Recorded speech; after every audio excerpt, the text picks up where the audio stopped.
hurt, to show the way from the hurt to the cross, the pain you bear from the cross to the grave, from the grave to the sky. Lord, I lift your name on high.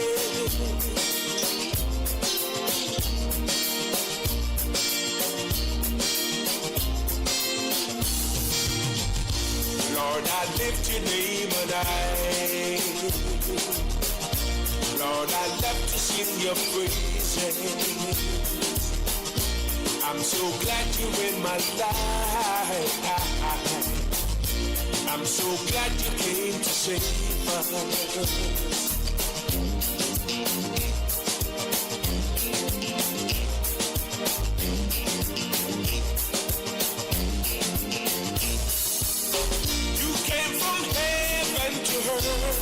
To show the way from the hurt to the cross, the pain you bear from the cross to the grave, from the grave to the sky. Lord, I lift your name on high. Lord, I lift your name on high.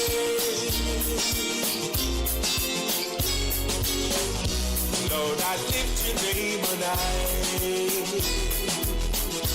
Lord, I'd love to sing your praises. I'm so glad you're in my life.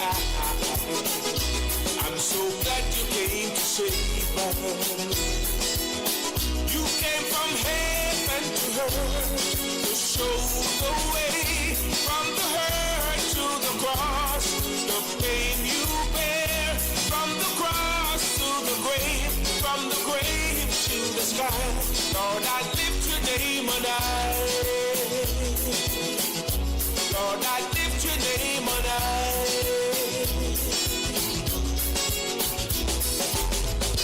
Lord, I lift your name on high.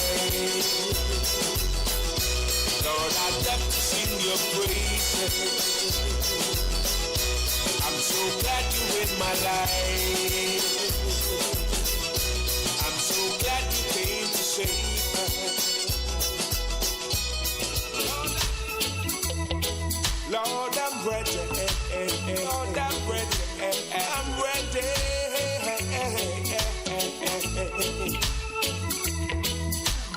Lord, I'm ready for your calling. I know you will let me when I'm falling. With all the obstacles that's in my way, you move them all away. Lord, I'm ready for your calling. I know you will let me when I'm falling. When all the obstacles that's in my way, you move them all away.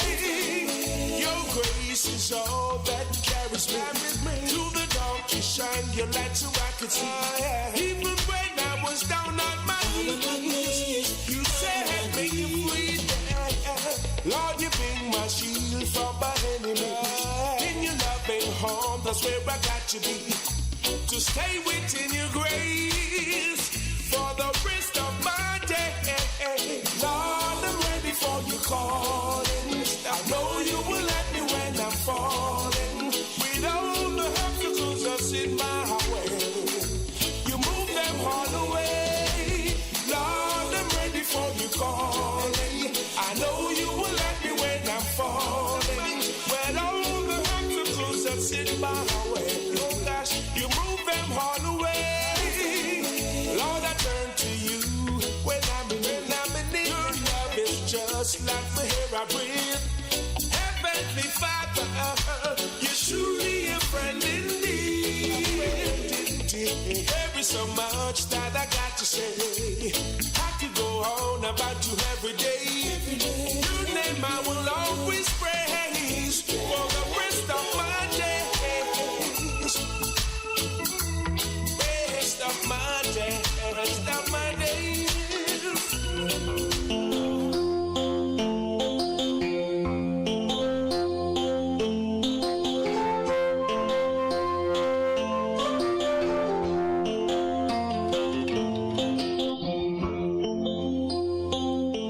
Good afternoon, welcome all my listeners and viewers. This is Rebel Radio. Yes, Today is Wednesday, and as usual we are gripped, the country gripped with the crime problem. Now, yesterday, the terrorists, because I have been describing these gunmen as terrorists for a very long time. The terrorists killed 2 more children. And as usual, everybody is shocked, including the government. But one thing I want to point out, that we must remember that these are not the first children to be murdered in the country. Do you remember that school girl from the school in Portmore, whose throat was slashed and dumped on the roadside in Vineyard Town? Do you remember that? Do you remember all the children who have been murdered in Jamaica since the start of this year and over the years? The question is, what has been done to curb the killings of children, women, old people? What is being done? The government responded with a state of emergency. Now, I think all of us, based on the evidence, have seen that state of emergency is not a crime fighting tool at all. No. No, it is not. But it is also clear that the government's toolbox, crime fighting toolbox, is empty. I think what we need now, we need a concerted effort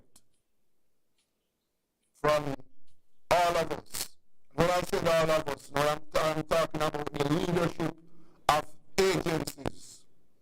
So the leadership of human rights agencies, trade unions, the churches, all civil organizations and professional organizations in the country, the Bar Association. We want a concerted effort from all to meet as one committee with one motivation, one objective, and that is to cripple the monster that is crippling us, the crime monster. That is what we want right now. I know the government, for political reasons, might be hesitant, because they have failed on one of their number one duty. The state has a responsibility to protect the citizens, and this government has failed. So I know that they might be hesitant to seek assistance from other relevant groups, especially we are in election mode and approaching elections. But we are in a very serious situation. Remember that. Remember they killed a 11-month-old baby. That is just 3 weeks ago. We're talking about Phil Paulwell's daughter. So what I'm saying, the killing of children in Jamaica is not new. It is not new. And we want to stop. We want it to stop. I have with me journalist, public commentator, Lloyd Dagelar. Lloyd, how are you? I'm good, Desmond. Good to be on the program, and I hope you're doing well. Well, I am supposed to be doing okay. Yes. Okay, good. Yes. But Lloyd, what do you think are some of the solutions to deal with our current situation? Well, you know, the 2 children were killed in Montego Bay, and the Prime Minister says, well, we're going to declare a state of emergency in Montego Bay, in the area where it happened. And then the opposition says, no, we are not into state of emergency because that is not a solution. And the government has the power to declare a state of emergency, but in order to extend it beyond 14 days, it needs the support of at least one government member to extend it. And if in the lower house the opposition says no, we're not voting for it, and the same situation applies in the Senate, it cannot go forward because they would need at least one opposition senator to vote along with them. So what the opposition is saying is that we would prefer ZOSO, a zone of special operation, and we want social intervention. Now, the thing about it is that social intervention is necessary. We need to be able to talk about why people are just shooting up cars and going into community and shooting up people and burning down houses.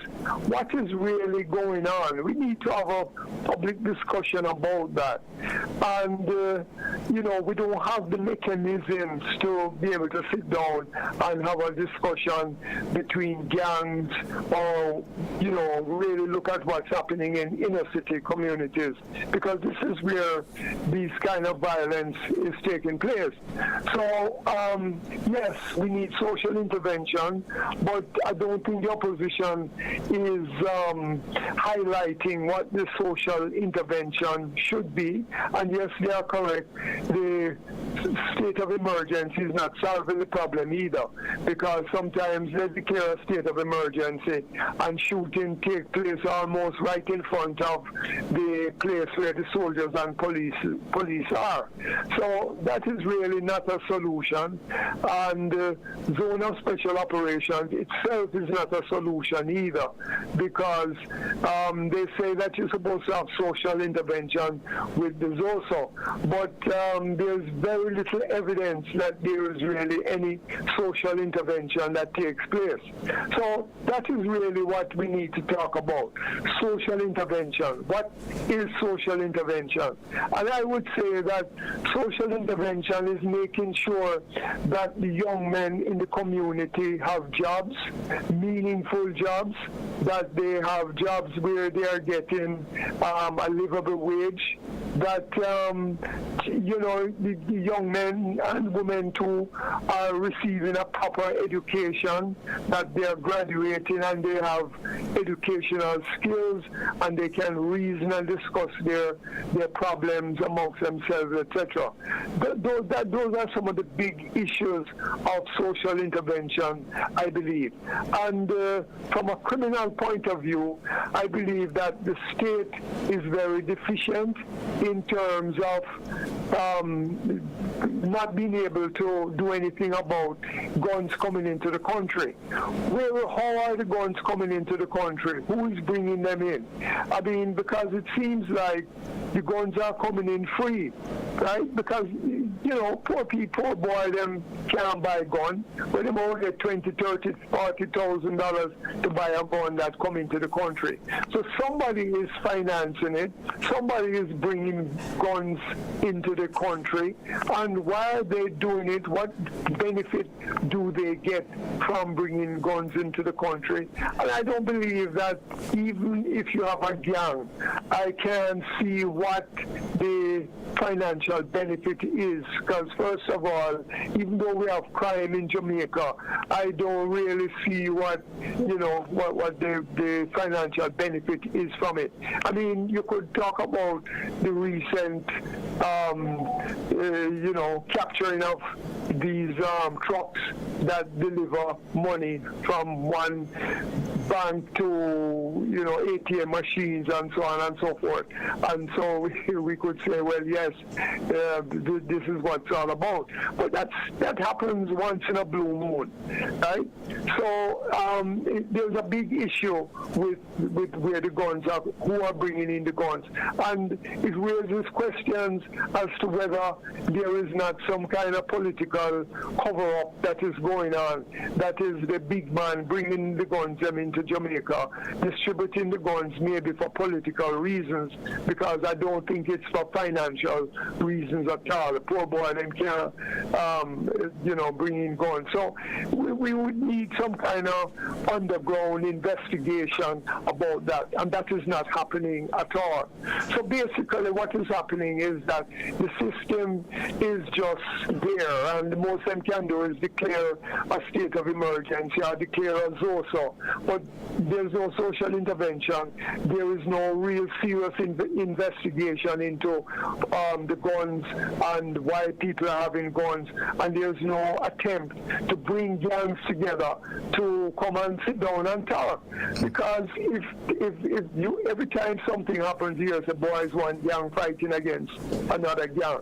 I mean, people must know who the gangs are, who the leaders of the gang is. So bring them together and bring them around a table and make us sit down and talk, and somebody manage the discussion and go forward and see if we can resolve it. It's just like in Palestine, in Gaza right now, the Israelis are killing off the Palestinian people, and people are saying we need peace, we need to have a discussion about it. Israel doesn't seem to want to have any discussion, but it is the route that needs we need to go down. So somebody has to arise and say, well, listen, we can discuss this thing, we can work it out. But I don't see those kind of dialogue and that kind of discussion taking place. So in a nutshell, that is my position. Yes, and for example, Rebel Radio has a position that says that I think the time is ripe. We think the time is ripe for agencies, the leaders of agencies, so the leaders of civil society organizations, trade unions, the churches, politicians, and I would say getting former ministers of security, commissioners of police, attorney general, and they sit down. Leaders of community associations, they sit down with one committee with one objective, and the objective is to bring this monster under control. Because, I would say that when you look in Jamaica, and you look at both parties there are only two parties that form government, and so therefore they have had to deal with the crime problem for decades. Now, I would say that one of the things that has not been done, when one party is in the government and that party goes into opposition, you find that policies that, for example, the JLP is in power now, and the policies that they implement, when they lose power, the PNP is not inclined to look at those policies and to continue the ones that are working. The system of government that we operate is inclined for the other party to just dump everything and say, oh, we have JLP policy that, and at another time it's PNP policy. I think that is not the case, because in over the years, the ministers of security, they would have had ideas that work and policies that they implemented that were aimed at addressing the problem. Look at them. Bring all the ideas together. This is a time when we have to abandon the partisanship. Bring all the ideas together and let us go as one force to address this matter. This matter is totally, this crime monster is totally out of control. And unless it is dealt with, it is going to be worse. Well, let me say that, I guess you know, and your listeners should know that I belong to the People's Anti-Corruption Movement. And one of our platform demands is for community self-government. And, it's a broad term, but I believe that there are more community organizations should be encouraged to be formed so that the people in the community can get together, they can have community discussions about what is going on in the community. They know who the bad man is, they know who the gangs are, and I think they are the ones that are in the best position to reach out to people who they know are warring against each other or who are, getting guns and so on, and bring them together and have a discussion. Because the politicians are absent for most of the time. The politicians only come around when it's time for election and they give out a few dollars here and there. And there is no structure in the communities for the people to sit down and discuss. Because when you hear, say, a gunman pass through a community and shoot up a house or whatever else it is, and you read in the newspaper, you hear the people are saying, well, them things say it is because of this and that and that. So the people do know or have some idea as to what is going on. And I think that part of social intervention is that the people have to begin to have more power, more say over their communities, because they understand the community better than everybody else, most of us. But they don't have no power and so on and so forth. You understand? Yeah, there's no structure in place for them to sit down and exchange ideas. No structure whatsoever. Yes. So we need to begin to structure the thing so that a man don't just drive inside a community because he wants to send a message to people and he'll shoot up the place and so on and so forth. This can't stop, but we need to have a discussion about it. We need some kind of a structure and so on. And I find that the politicians are just absent where all of this is concerned. They're just totally absent and seem to be incapable of making an intervention into what's going on. Yes, sir. And boy, this thing, as I said, you and I agree with that. I think most well-thinking Jamaicans would agree that we are now facing a situation that we must do something about it. We must. Yes. The statistics is saying crime is down. Well, yes, what I do know, I can say that when you look at the numbers, the number of murders this year is less than it was last year at this time, but it is still over 1,000 murders. Right? Exactly. And what we have, one of the things that we are seeing in recent times, that the multiple killings are on the increase, right? Yes. The 2s, the 3s, and the 4s. No, this is terrorism, lady. Because when you gunmen just attack a taxi and open fire on a taxi is a public passenger vehicle, then this is terror. When you go into a house and kill 4 and 5 people, no, terrorism. And we have to do something positive about it.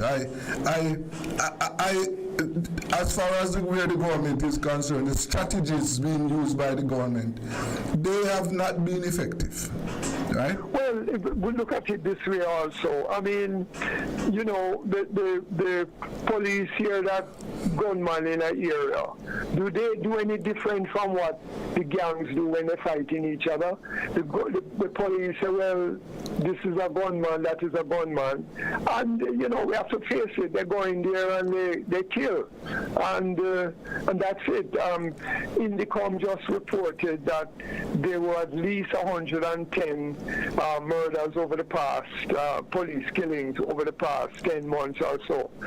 And even though hundreds of body cams have been given out to the police, and in these operations, which are planned operations, right, the police never wear body cams so that they can justify, the claims that they make as to what happened, that it was a shootout, etc., etc. And INDECOM is making a very, very important point. There was only one time when there was a body cam being worn by a police in a killing. Yes. So why are the police not wearing body cams? Yes. Are they doing the same thing that the gunmen do when they have differences among themselves, or the gangs have things in the society where they will shoot them two people there? Yes. You understand? And somebody has to set an example, and we're just not finding that the security forces are setting an example where you have a dispute, you can resolve it and sit down and discuss it and so on and so forth. And so that is another part of the matter, because the police would be the ones that set the example. We have to look at it that way in terms of how you resolve differences. The police, carry out extrajudicial killings in order to solve crimes, and the gunmen do the same thing in order to take revenge on, an opposing gang or whatever else the situation is. So I believe that if the government were to be serious, then they have to look at all these issues and they have to do something about it. And it's just nothing is being done at all. And, we have the cascade between the opposition and the government, but nothing comes of it. And I believe that if you vote one way or you vote another way, is it going to make a difference in terms of how we solve these problems? You know what I mean? Yes. That is what is going on. And I believe that, the leaders have to be held accountable, right? The police commissioner has to be held accountable as to why the police are not wearing body cams, even though they have imported hundreds of them. The Minister of National Security has to be held accountable as well, because he's in charge of the police commissioner, and the Prime Minister as well, because he's the man that's totally in charge of everything. So he needs to give the Minister of National Security some instructions, and then the Minister of National Security has to give the police commissioner some instructions. But we're not holding the big people accountable as well. And so the crime is just going to continue with state of emergencies also, and nothing, fundamental that is happening. Nobody's talking about free education, right, in the inner cities. I mean, if you know anything about inner cities, people have to have money to buy food for their children to go to school. They have to have money to buy uniform. They have to have money for them to take the bus to go to school, and taxes and all that, those kind of things. And a lot of people, they're not earning a livable wage, and so the children go to school on and off, and then after a while, children lose interest in school as well. And when they lose interest in school, the gangs, the people with guns and all like that, find it easy to recruit them to sort out the differences that are going on inside the communities. Yes. So these are some very, very big issues that need to be discussed, and we're just not having those discussions at all. Well, Ladi, I want to tell you that one of the things that Rebel Radio will try to do is to mobilize the different groups, different associations, organizations, citizens organizations, because we must address these issues. I want to thank you very much for your time this afternoon. And, you will be called back, because these are pressing issues and we must discuss. This is our contribution So thank you very much, Lady. Yeah, man, thank you for having me. And I think that we need to keep repeating these issues so that the people know, and the politicians, they must know, say, they are being deficient, and we are demanding much, much more from them. And also, I believe that a program like yours has to encourage self-mobilization in the community, that the communities have to say, listen, we can't put up with this anymore. And if the politicians can't solve the problem for us, then we are going to have to come together and solve the problem. We need people, community intervention in this matter, because then everybody's life is at risk. Any gunman can just come around and shoot up your house and burn down your house, and that is not right. Just like what is happening in Israel right now. Israel just come and burn down people's homes and bomb it and kill it and all that kind of stuff. We need to have a solution. Thank you very much, Lady. Yeah, man. All the best to you and your listeners. Good. That was journalist, public commentator Lloyd Dagelar, and we were talking about the crime problem. This is a serious problem. Let us go for a break. This is Rebel Radio.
Welcome back to Rebel Radio, and we have with us now former government minister.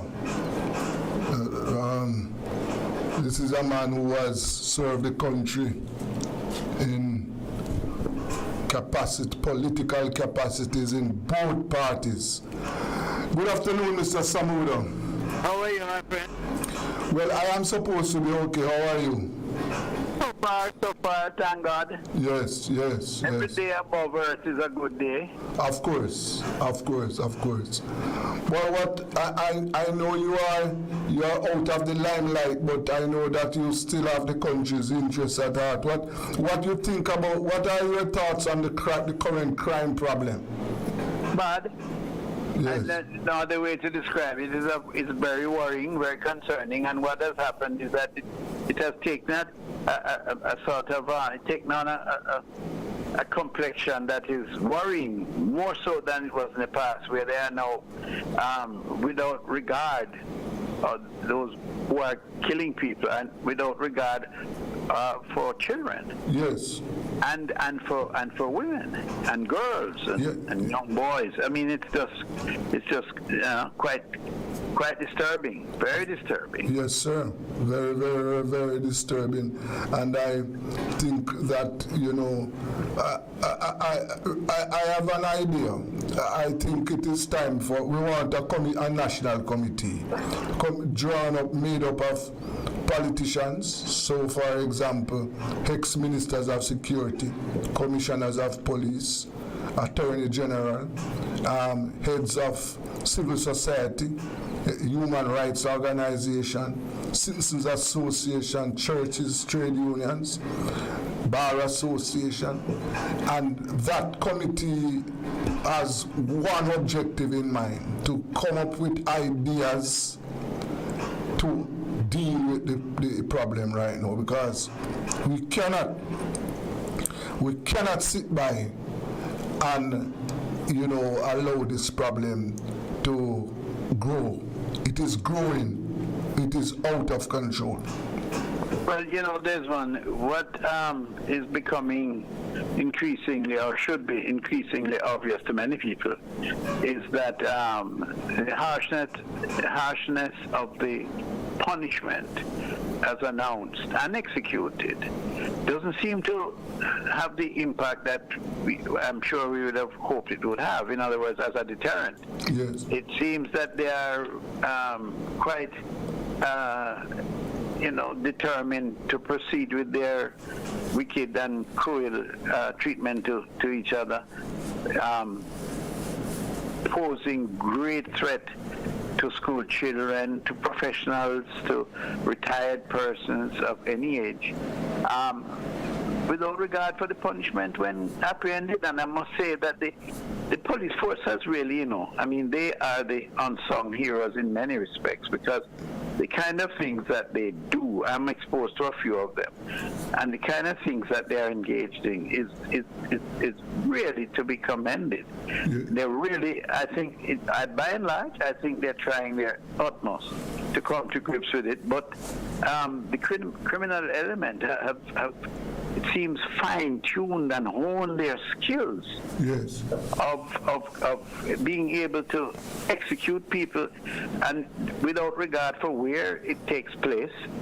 I mean, they're going to soon see them executing people in churches and various places of worship and that sort of thing. They don't care where they do it.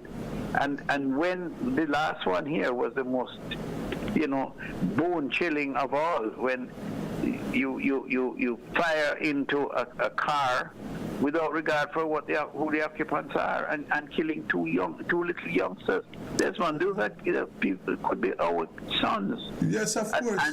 And to take their lives when they are just emerging as people to take their place in society. It actually threatens to defeat all the efforts that are being made, by persons of real noble intent, people in the churches, the various civic organizations, in government, opposition as well, everybody.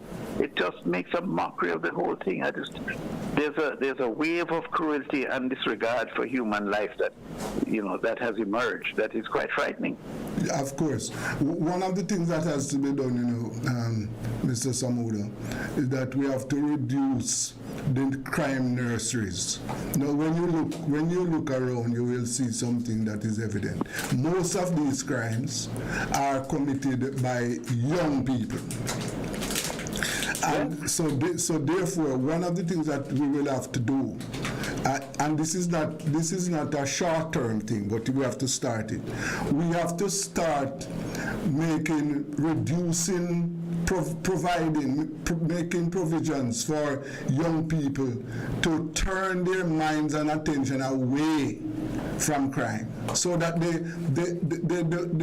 they are not easily recruited to join gangs. That is one of the things that we'll have to do. Well, absolutely, but then even one of the things I've always maintained, and one of the things that I've spoken about, and to a great extent the government has tried its best, and successive governments in certain regards have tried their best to improve the environment in which a child is brought up. The environment is look here, man. I grew up in a part of town. That is a very challenging part of town. I grew up just above what we call now Payne Avenue. I knew it as Cool Garden that ran between South Anderson Crescent and Spanish Town Road. That's where I grew up, I was born on Eastwood Avenue off Walton Park Road. So all roads like Howard Avenue, Tobias Road, Dagelar Road, all those places are places, Berwick Road, Nelson Road, down Walton Park Road, and so on, are places that it was my stomping ground as a little boy. Right. And we had our instances where you had violent outbursts and so on, but nothing like this. Why? Because at the time, there was, even the ones that weren't at school every day, or even when they go 3 times a week or what have you, there were activities that held their attention. In those days, we used to play games, we used to visit each other's homes, things that are not heard of anymore. Yes. And so that we, as youngsters, everybody was preoccupied with being engaged in some activity. And the family structure was stronger. In fact, it was so strong that I remember many times you're down the road playing, and your father broke the corner, and your man said, "Daddy, I come, brother, come, me gone." Yeah. Yeah. Today, if they said Daddy probably come and afraid for certain things to the child. Yeah. Yes. I mean, on Walton Park Road, it's very, look here, it's often I drive down Eastwood Avenue, right? I grew up at number 1, which is the whole second house on the left going down. That's where I grew up as a boy. And down at number 7, there's like a wall and the fence. And we used to play. You ever play this thing called bounce back with marble? Yes. And on the sidewalk itself, where there's the dirt, you have ring ends, where you have the ring at the top, and you have the line and you pitch. Yes. And the closer you get, you roll, whether it's a grumbler or a gulchy or a glassy or whatever you want to do, and you lick out the marble out of the ring, and that's your marble. You not play marble yet? Yes, man. Of course, man. All right. So that is my experience, right? Right. I mean, simple little things that occupy people's mind in a very innocent way. I give you, for example, Chevy Chase. All at night, under the light. Man running down, man to play Chevy Chase, lick hands and all them sort of games. Yes. But today, if you ever suggested them running out of the district. No, yes, of course. No, yes, those things. You remember, Desmond, when rain fall, you go for a piece of mastic or a forge stick. Yeah. And it's a race man going down the side of the... Of course. Eh? Yes, I remember those things. You know what that is? Yes, those things are, the boys of today's don't know those games. All when you go into, when your mother go market and she buy tangerine. And when you finish now with the shell of the tangerine, the husk, the guts of the tangerine, and you suck it out and so on. You take that now, you mix it up with dirt. And you know what you do with that?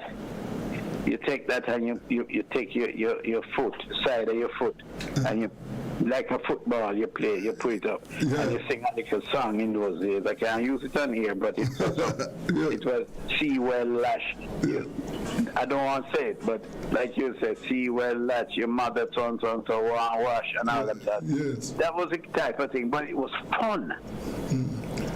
Fun gig. Yes.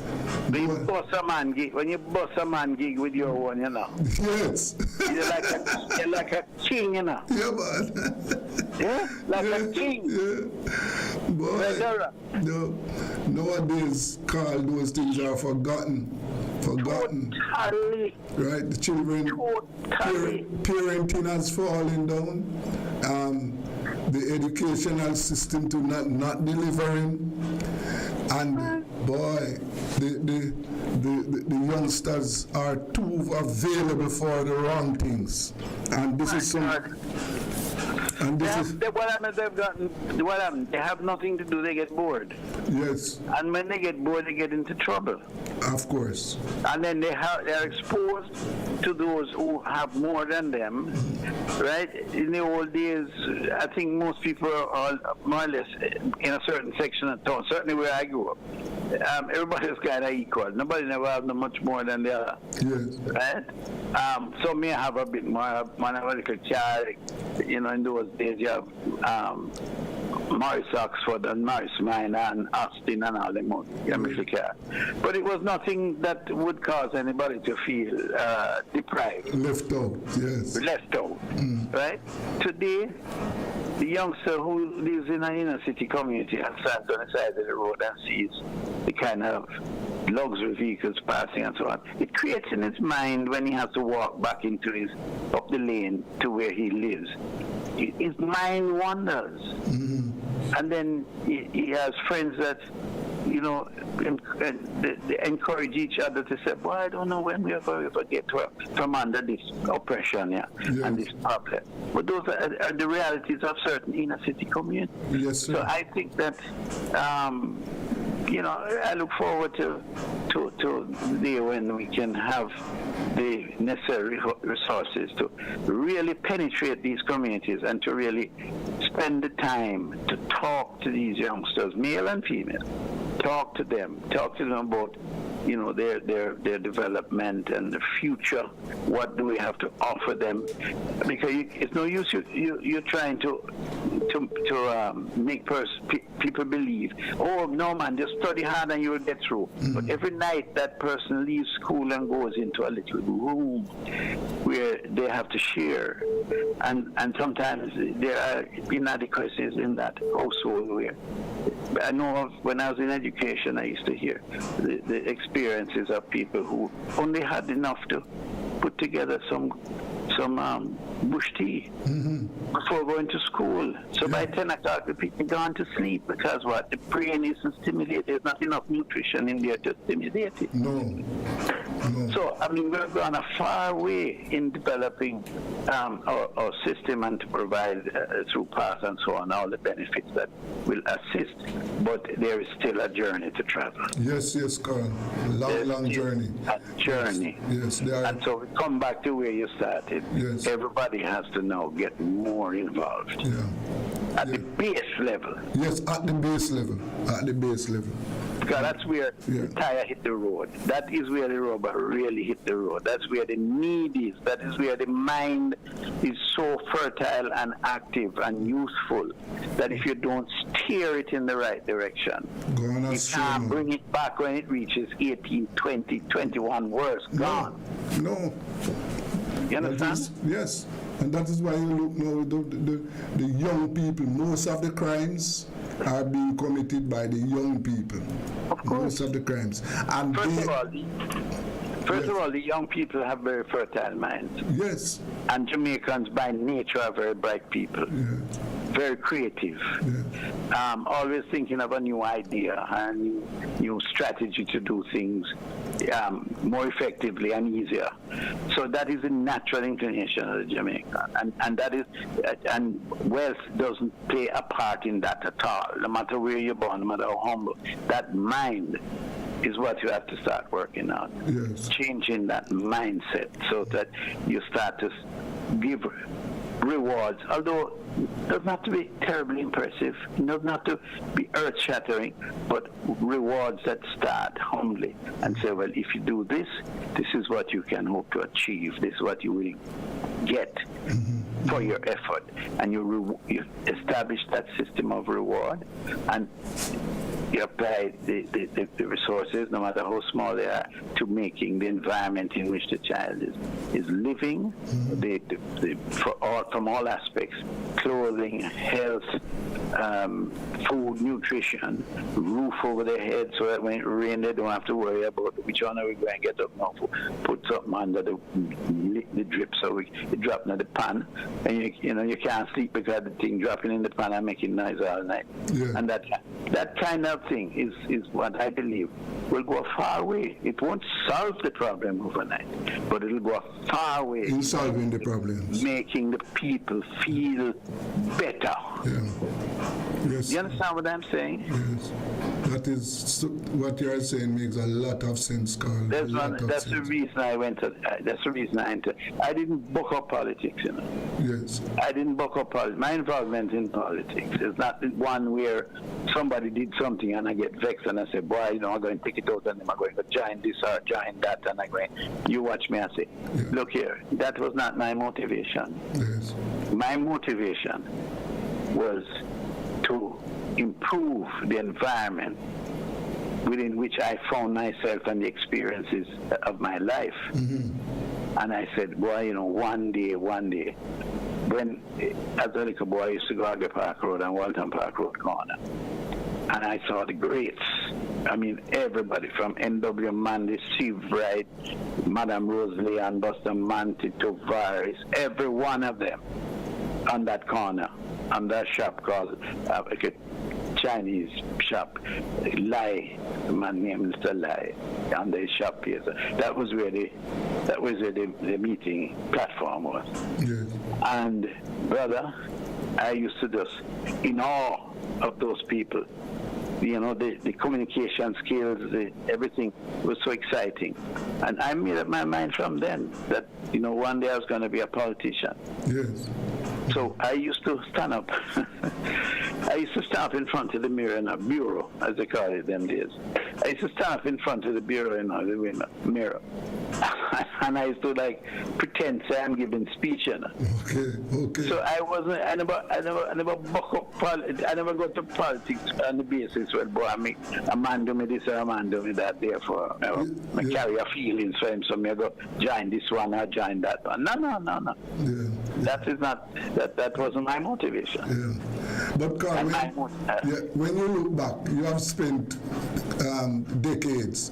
When you look back to 23 years. Yes, when you look back to what motivated you and what have been done and where we are now, what do you say? Do you about your political career and what has been achieved? It's a mixed bag. Yes. Some elements of it have been very rewarding and very nice and pleasant, yes. And it has been an enormous pleasure. I mean, it has been beyond a pleasure, because there is simply nothing to replace that look in the eye of a mother when you extend some help so that she can send her child to school, or to assist them in putting a shelter over their heads, or provide the uniforms and to have something that, you know, they can build on. Yes. Nothing replaces that. I don't care how much money you may earn personally. Yes. I don't care what you may think of this value and that, but there ain't well, to me anyway, and I'm sure it applies to most of us. Yeah. No pleasure is greater than that involvement.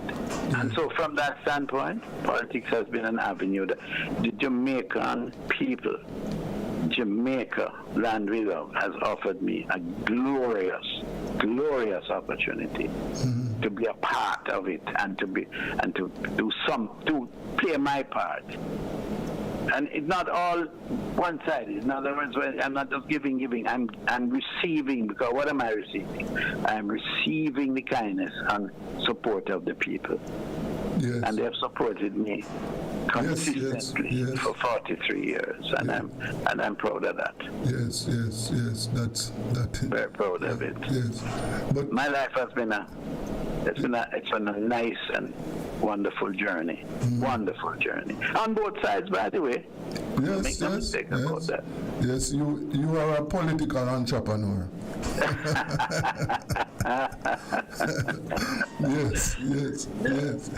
And hard but for dead. Yes, hard but for dead. You must remember. We must remember. Well, I remembered him, and I know you must remember him. We're talking about the late Winston Spaldings. Yeah, man. Yes. Great guy, Winston. He was a very great guy. When Winston came from the People's National Party, because we were well aware his brother was Tony. Yes. And you couldn't find a greater and more dynamic firebrand than Tony. No. And I shared many a pleasant moments with him and give two jokes inside Parliament. Yes. And in fact, I used to go to his house on Paddington, and is it Dewsbury? Oh, which one is that? No, it is, I'm trying to remember the name of where he used to live. Run from Millsboro down to yes. Draxhill Road. Yes. Dewsbury. Yeah. He lived there, and he had a lovely studio. He was a music man, you know. Yes, man. Music man. Yes. And I'm telling you. And so I know that, and his family, I know Father Frank. I mean, he was a dynamic person. As you know, he was once mayor of Kingston. Yes. For the People's National Party. So when Winston came across, it was a great opportunity to show that, boy, you know, we can embrace persons coming from the other side, and it brought energy. And he had a great sense of morality. Winston's a man that, you know, if you go to him, no matter how they see him, great, you know. If it have a little hitch in there that is anything irregular or opportunistic or selfish, I'm not interested in the conversation. Yes. That's the kind of man he was. A tremendous man of honor and a man of great self-confidence, pride in himself and who he is, yes. and the family from which he sprung. I mean, Winston was a first class. Yes. First class.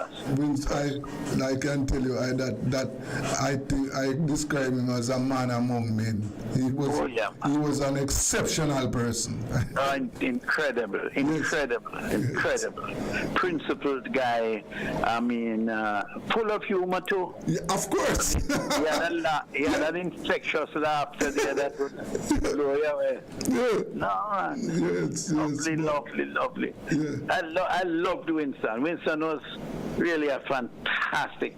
Nothing in the world nicer than sit down around a table here with a meeting and then just relax and have a drink and chat. And you know, he was never shy to come and tell his views and to share with you. And wonderful people, wonderful human being. I think we have lost a very great Jamaican. Absolutely. Yes. Absolutely, without hesitation, I will tell you that. Yes. And I'm telling you from the standpoint of having been very close to him. We worked together on the creation of the party anthem.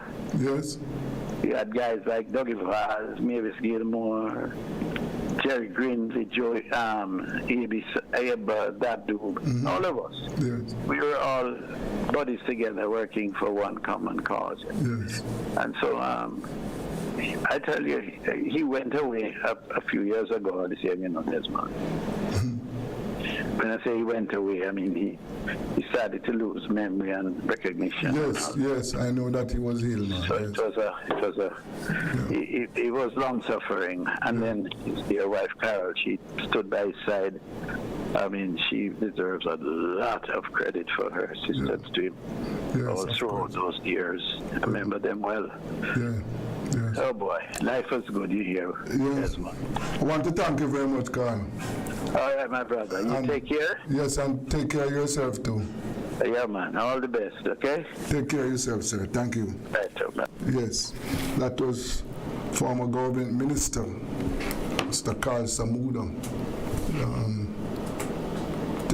talking to us about the good and bad times. Yes. Well, let us take a break. This is Rebel Radio.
It's the Everybody Sale at New Budget Supplies. Do-it-yourself professionals and contractors. This is the sale for you. Lumber, steel, dress and foam ply, water tanks, pumps, PVC pipes and fittings, toilets, bathtubs, vanities and basins, windows, paint, doors, floor and wall tiles, thin sets and grout. Up to 20% off selected items. 195 Hagelberg Road. Telephone 923-4560. New Budget Supplies. Always the best prices. It's always saving season at Tools, Hardware and Supplies. New arrivals are here. With variety and prices you love. We have the best in porcelain and ceramic tiles, Windows, doors, and much more. so what are you waiting for? When you think of tiles, think Tools. The one-stop for all your home finishes. So, come visit us at 279 Spanish Town Road, 4 South Camp Road, 8 Red Hills Road, Or online at toolsja.com. Tools! The Lion King of Hardware. I've looked high and I've looked low. There's no one to compare to you. Climbed to the highest mountain, looked all around, couldn't find nobody. Yeah. Went down into the deepest valley, looked all around, couldn't find nobody. I went across the deep blue sea, couldn't find one to compare to your grace, your love, your mercy. Nobody greater than you. Lord of mercy, searched all over, couldn't find nobody. I looked high and low, still couldn't find nobody. Nobody greater, nobody greater, nobody greater than you. Lord of mercy, searched all over, couldn't find nobody. I looked high and low, still couldn't find nobody. Nobody greater, nobody greater, nobody greater than you. Nobody greater, nobody greater, nobody greater than you. Yeah, I searched all over, couldn't find nobody. Looked high and low.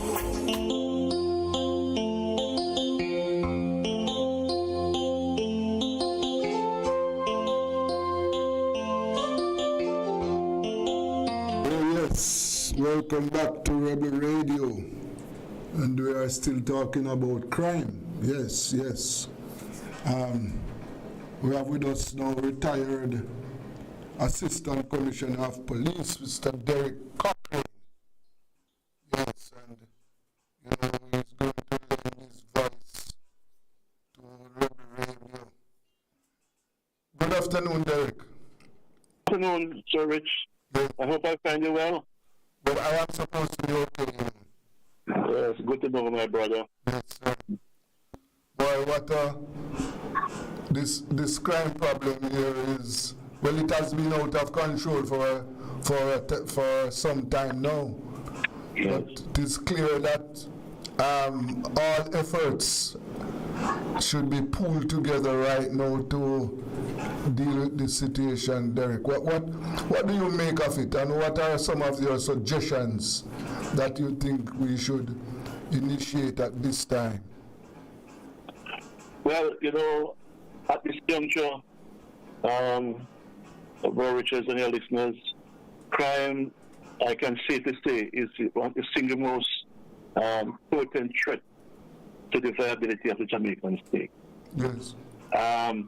We know that crime is a violation of the law and deviation from established rules.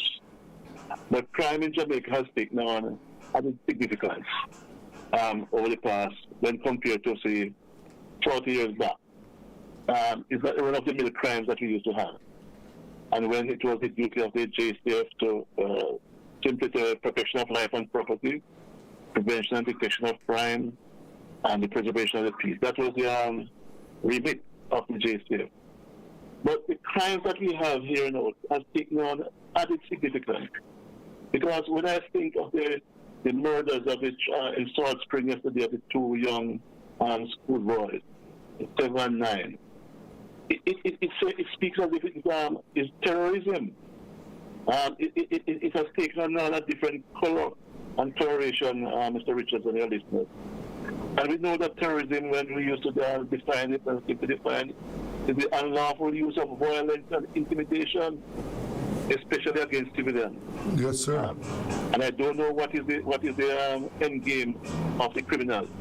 I don't think we have a political aim, but it's to maybe take over Jamaica.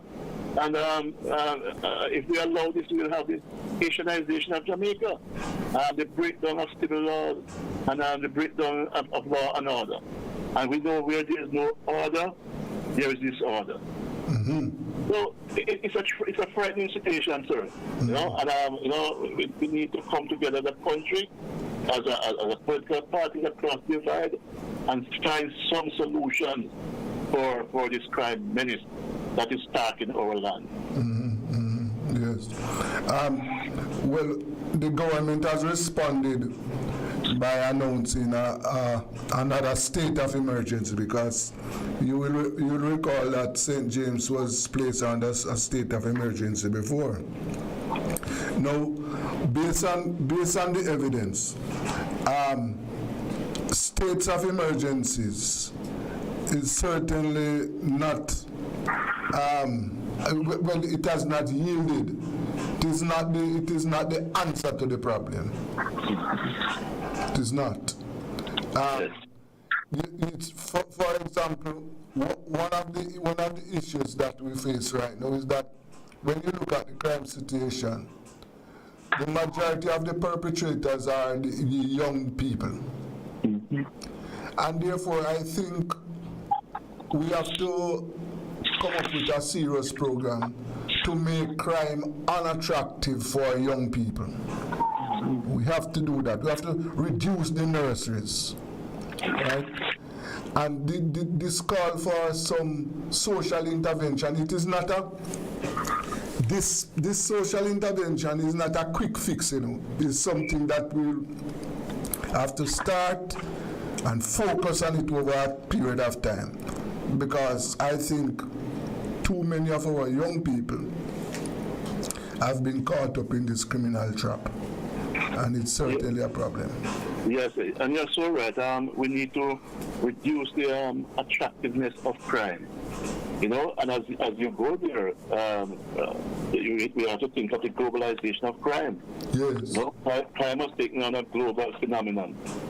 And there are certain things that really drive the crime on the global sphere. You know, I was looking at some things the other day in terms of, let us come quickly to home to the latter scam. The latter scam used to generate is still generating mega bucks. Yes. You know? So when young men get involved in that type of lifestyle, you know, the criminal lifestyle is very attractive. It comes with the gleam and the bling and the glamour. Yes, sir. You know? And that is what makes crime so attractive. So we have to, you see, when we partner with Uncle Sam, and we start to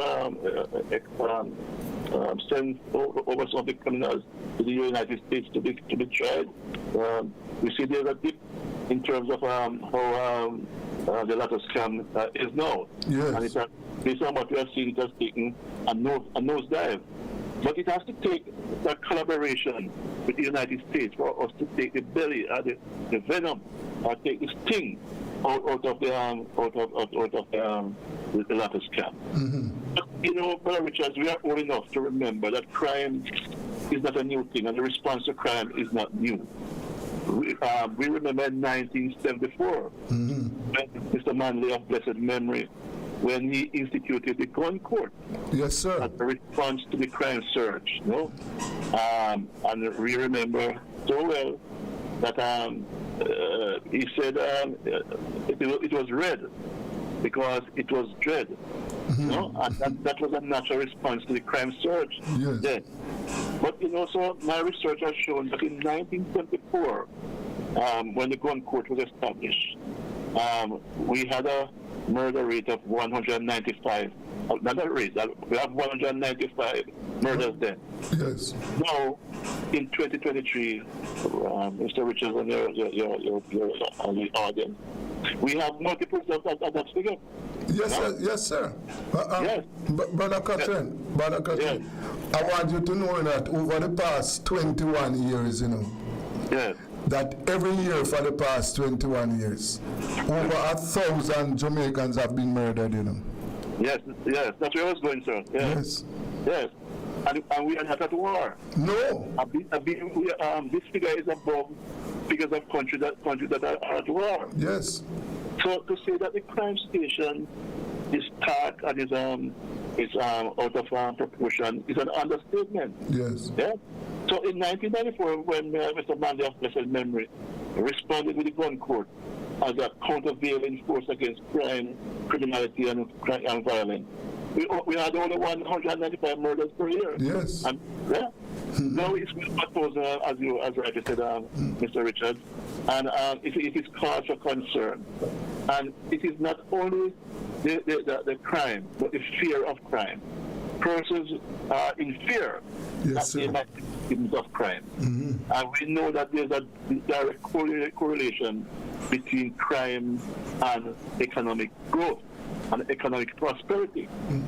If you take it at the micro level, at a community level, an area that is plagued by crime, you would not see much business flourishing there, No, sir. And the converse is also true. When an area that is deemed to be safe, business will flourish and thrive. Yes. So it is at the macro level with countries. Investors are attracted to countries with low crime rates. And they can get a good return on their investment. Yes. And for their buck.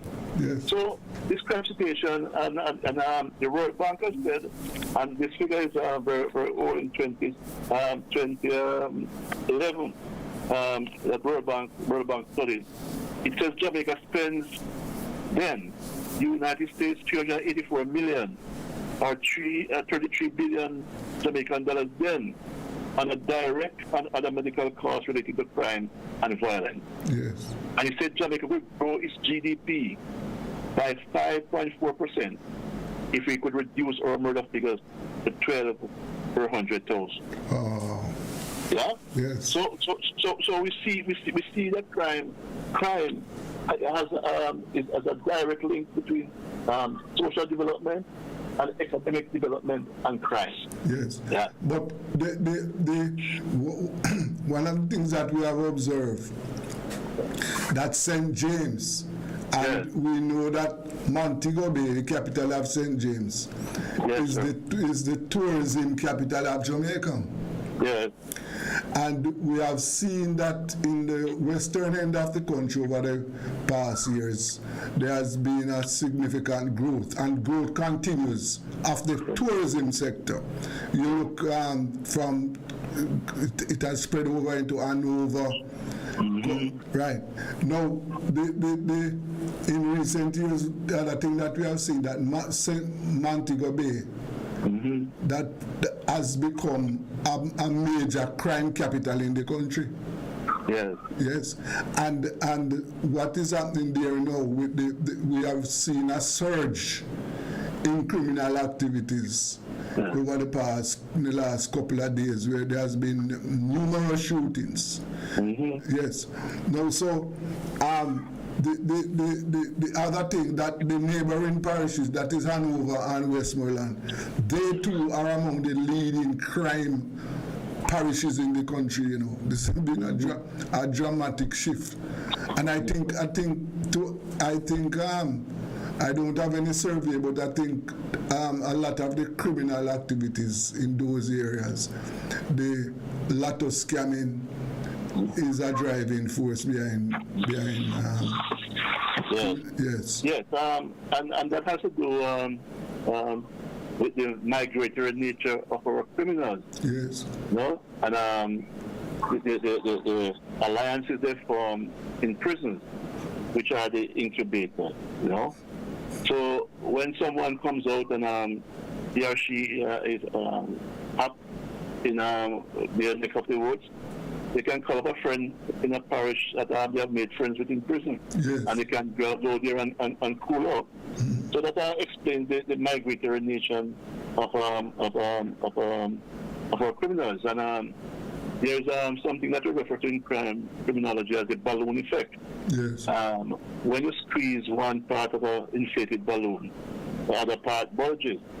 So when we put the police put the pressure on them in certain areas, they fan out into the other parts of the country. Yeah? Mm-hmm. Now, the countervailing force to that is community activism, where community members should be alive and alert to strange men and women in their neck of the woods. Mm-hmm. You know? Yes. And that is where community policing comes in. You know? Where people are alive to the realization that they should be a part of the whole policing architecture. Mm-hmm. You know?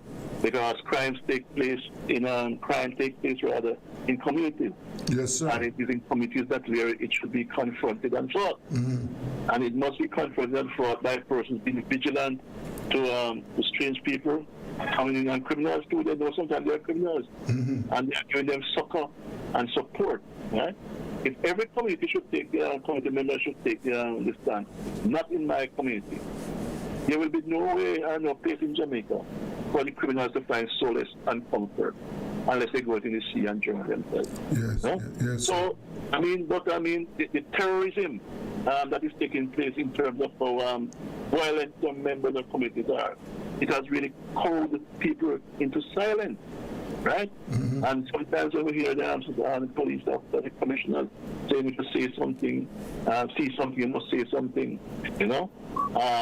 Sometimes some people are caught into this level of fear, yes, that they're afraid to say something. So that is where we are, Sir Richards and your listeners. Mm-hmm. Yes, it's a real big issue. It's a real big issue, and therefore one of the thing that I think we should do, we need to empower the community. So, for example, I believe that right now we need a concerted effort from politicians, the churches, the trade unions, citizens organizations, mm-hmm. civil society organizations, bar association. We need we need a committee with members from all these different areas, with one objective in mind: to come up with suggestions to tame and demolish this crime problem that we're having in Jamaica. Yes. Because, for example, the communities, as you said, they're afraid. Mm-hmm. But one of the things that we should empower the communities to do is to form themselves into strengthen them so that they know that, listen, we are part of an effort to address this matter, mm-hmm. because it is our problem. Yes. Right. And therefore, I think if we get them involved, right now, you know, there is no structure in place for, say, communities to organize themselves and, you know, address themselves as a unit. Mm-hmm. We need some community structure where people are organized, communities are organized to deal with issues affecting the community. Yes. But you know, Sir Richard, we don't have to start from ground zero or reinventing the wheel where that community intervention is concerned. Yes. You know, in 1987, Jamaica Constabulary Force and Jamaica, by extension, adopted the Neighborhood Watch. Yes, sir. Yeah? And the Neighborhood Watch simply put was a public declaration by community members that they're alert, they are crime conscious, and they are united against crime. Yeah. We need to go back to that model, the Neighborhood Watch, because The research has shown, even when I was serving that the communities that have neighborhood watch, they have reduced crimes there, Yes. for obvious reasons. Yeah? Mm-hmm. So what we need to do is person to be vigilant in their neighborhoods without becoming vigilantes, because we have that offshoot of that, sometimes when people take the law into their hand, because sometimes the judicial system is not delivering as it should. Yes. But so we need that vigilance at the community level, and the neighborhood watcher. We need to go back to it. I have not heard much person in the JSTF and speaking about the neighborhood watch, but it's a good model for us to do the strengthening that you are talking about, Mr. Richard. Yes. In terms of have that collaboration between the community and law enforcement, as we tend to each community and each neighborhood try to declare their neck of the wood crime free, and to tell the world and to tell Jamaica that they are crime conscious and that they are united against crime. Yes, of course. Yes, we need that. We need that, Brother Derek. We need that right now. And we need that. Yes, and you, what are some from your retirement bench?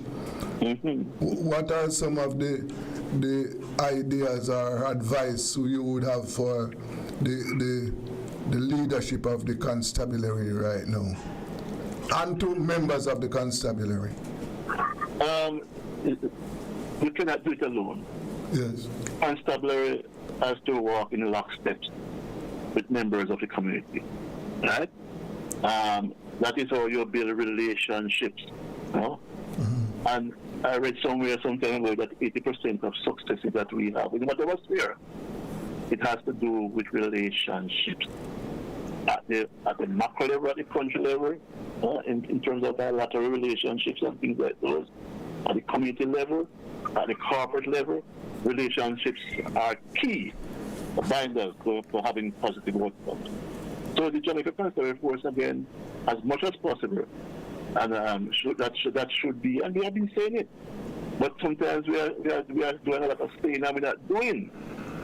There's a big gap sometimes between what we say and what we do. That must be a part of the JCF's mantra, community policing, and each member of the force should see themselves as a community police officer. Mm-hmm. And that is where you get intelligence. You're on the ground. You know the lay of the land. You know what is happening at the station level, and that will be replicated right across the 100 plus police stations we have across the island, and the community they serve. If each person tries to build that community relationship and build good relationship with the community members, that doesn't mean I'm going to arrest persons and when they run full of the law. But you will need to have this good relationship. And again, professionalism, and with good professionalism, you reduce the trust deficit. I mean, the trust deficit is a problem we have with the force. It has been there from my time, and it is there now because some of our members are acting very unprofessional, and persons don't have that confidence in the organization. But even at my time from use Mr. Pattison's terminology from the police pavilion, there are lines, secure lines that you can call in and give information to the police, right? And persons should not be afraid and try to really utilize those facilities, because when crime happens, it affects all of us, even although we might be remotely detached from it. Mm-hmm. Because in St. James here, it was 2 young kids. It pained my heart. Of course, yes. What the family members are going through. Yes. 2 young boys with their whole future ahead of them, snuffed out by a criminal, right? And he's running away now because he wants to secure his life. Mm-hmm. The country has to wake up, Brother Richards, and become one big neighborhood watch. One big neighborhood watch, and making that public declaration that we are a country in our various communities, we are alert, we are crime conscious, and we are united against crime. Yes. Until and unless we get to that state, we tend to cover in fear, and the criminals will, which are less than 1% of the society, Yes. and have all of us in our grills looking out and covering in fear. We have to reverse that trend. Yes. And the one thing I would like to point out that the killing of these two boys, one of the things that we have failed to do as a country, that we have failed to protect our children, because the killing of these two boys is the latest, but we must do remember that 8-year-old girl from the school in Portmore who was kidnapped and her throat slashed and dumped on the street in Vineyard Town. Do you remember that? Yes, sir. Yes. Do you remember, and I'm talking about this year, do you remember all the children sincere who have been attacked? When you look at the number of children who have been murdered in Jamaica in the last, say, 4 years, it is alarming. And every time that this thing happens, we have this alarm of where the politicians and the prime minister making the statement, the Minister of National Security, Commissioner of Police, but what has been done to protect the children, right? Because that is where we have failed. We have failed miserably there. Yeah. And so yes, the condemnation is the right attitude, but then we need some action, and that is what we are not getting. And yes, and you're so right. I couldn't have said it better, Mr. Richard. That is where we need to go. But I am old enough to recall when I grew up in deep rural Jamaica. You know, the community grew. You know, the children. You know, we were children of the community. You know, that village. Take the village to grow the child. And we are losing that now because of our individuality. You know, people tend to be, the communities are not as cohesive as they are, and people don't look out for other person's children as they would do for theirs. That was how I grew up. You know, you're under surveillance from in the home with strict parents, and maybe sometimes 2 or 3 generations, grandmother, great grandmother. When you hit the street, you were there. People were watching you. You couldn't whistle, and you have to tell everybody good morning. You know? And if you misbehave, your parents would know. And if you misbehave, sometimes community members will give you a flogging too. Yes, of course. Come with a second one. Yes. You know, and so that's, and when you go to school, you were on a surveillance too. I remember my grandmother, blessed memory, used to say to my teacher, Miss Lou, just spare the eye. Just spare the eye. You know?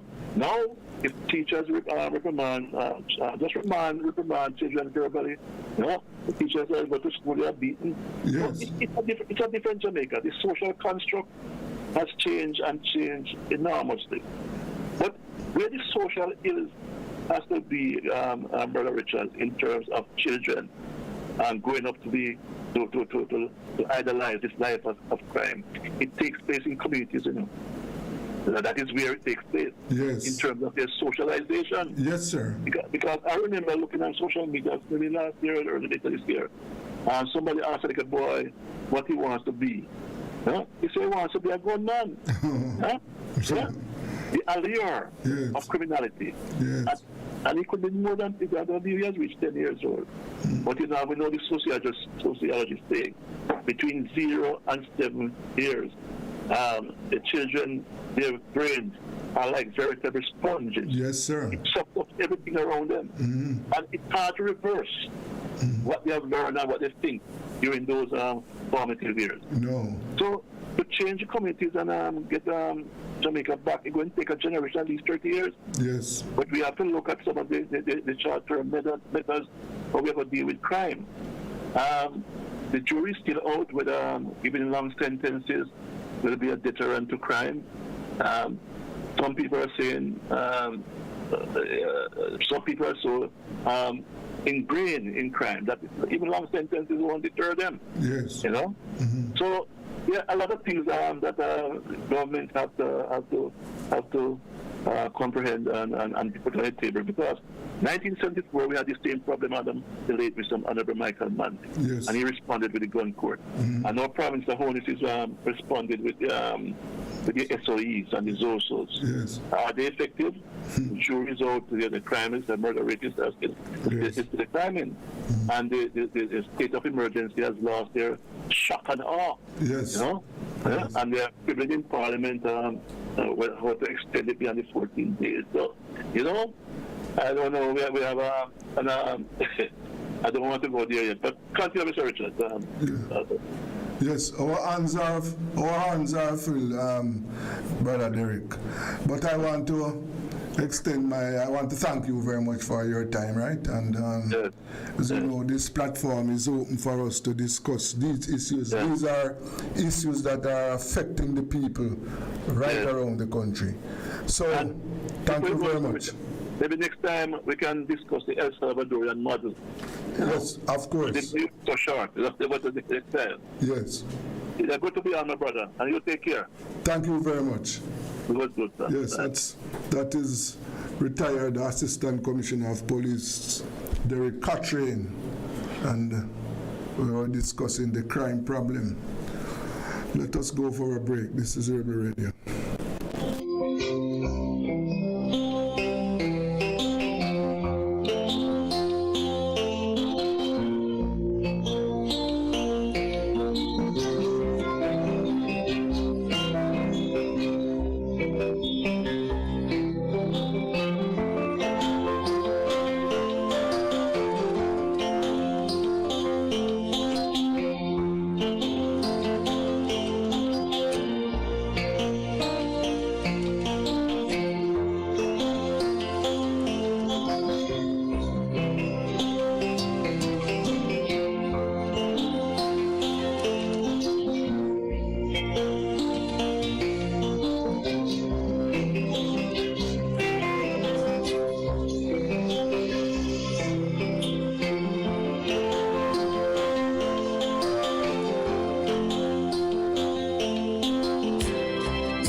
blessed Savior.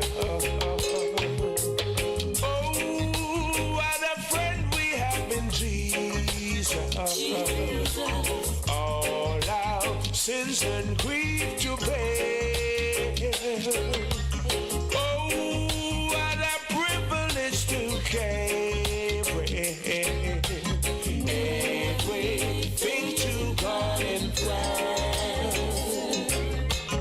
Oh,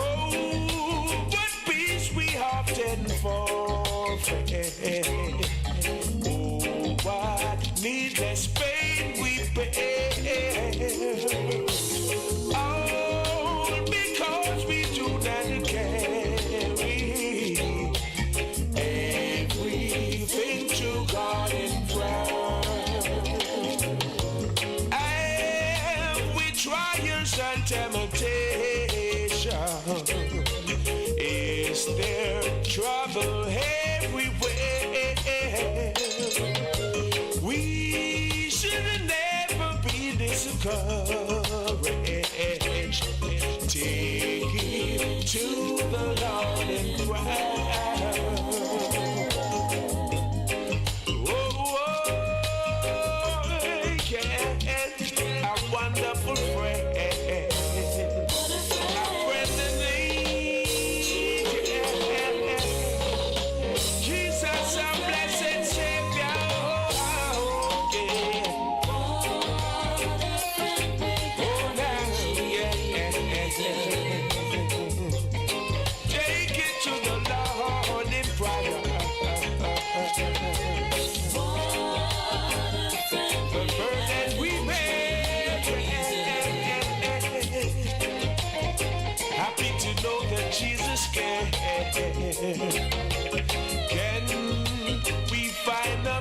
so faithful.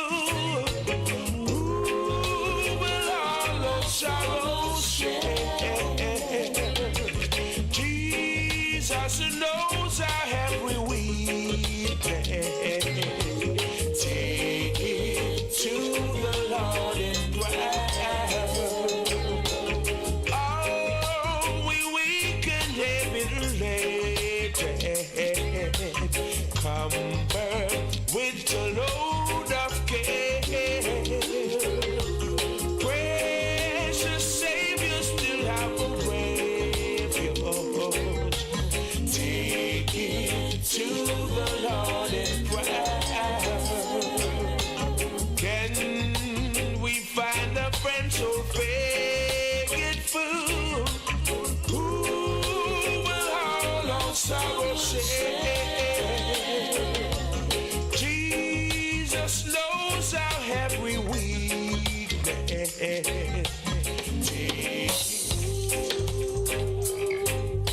what a friend. To all the mothers out there, the ones who are baptized, and the ones who are still here with us, God bless. I remember Mama and the love that she gave.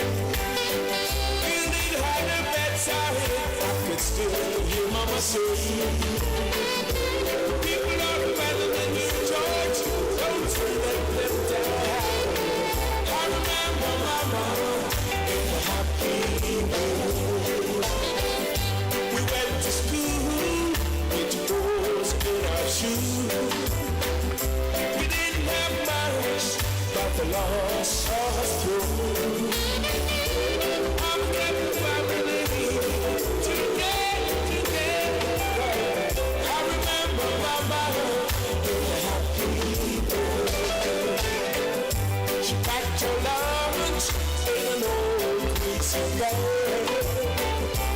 Might have seemed empty, but it was full of Mama's head.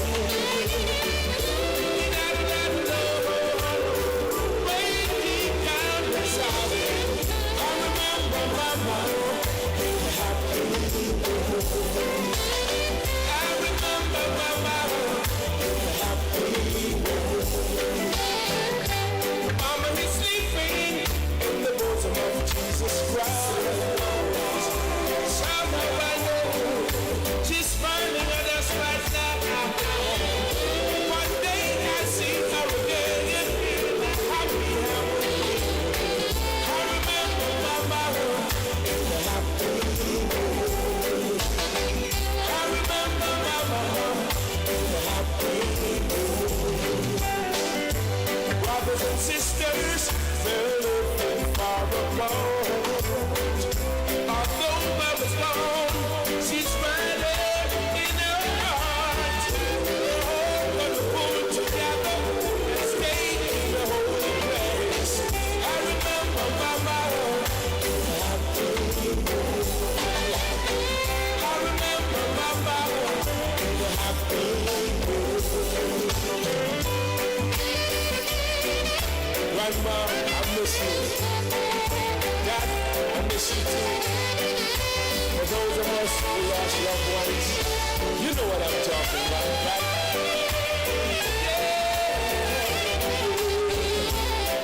Lord Almighty.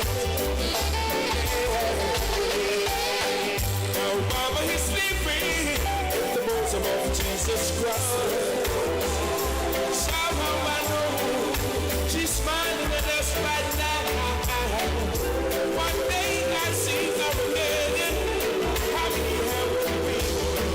I remember Mama in the happy mood. I remember Grandma in the happy mood. I remember Dada in the happy mood. I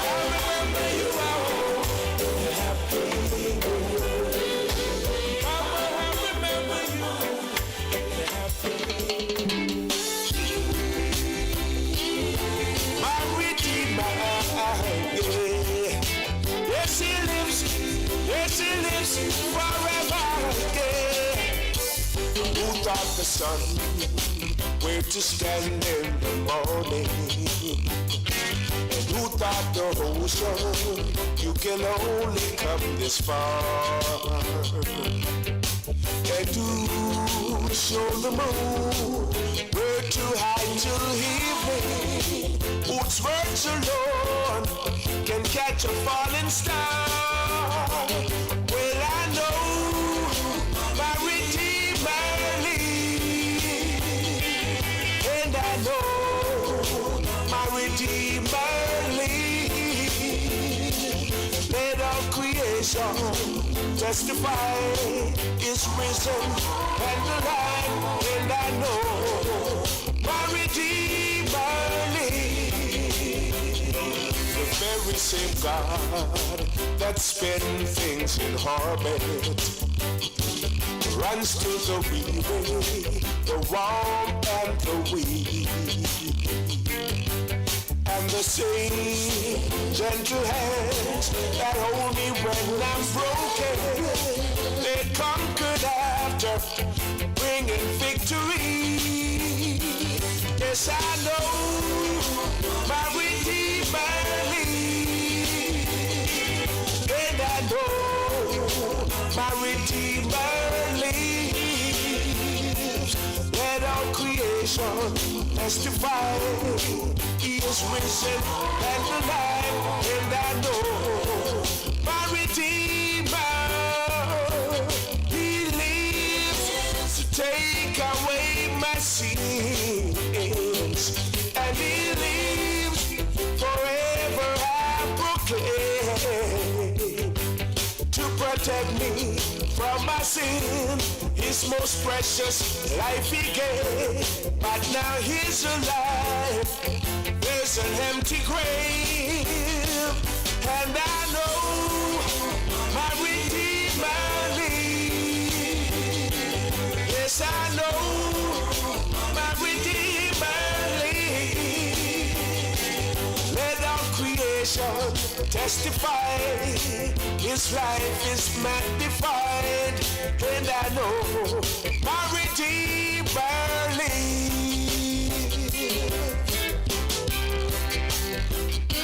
Oh yes, He lives. I can testify now. Why again? Who taught the sun where to stand in the morning? And who taught the ocean you can only come this far? And who showed the moon where to hide till evening? Whose words alone can catch a falling star? That's why I know my Redeemer lives. I need you, Lord, right now. Yeah, I must tell Jesus all of my trials. I cannot bear these burdens alone. In my distress, kindly will help me. He ever loves and cares for His own. I must turn Jesus. I must turn Jesus. I cannot be. Jesus. My burdens alone. I must turn Jesus. I must turn Jesus. Jesus can help me. Only Jesus alone.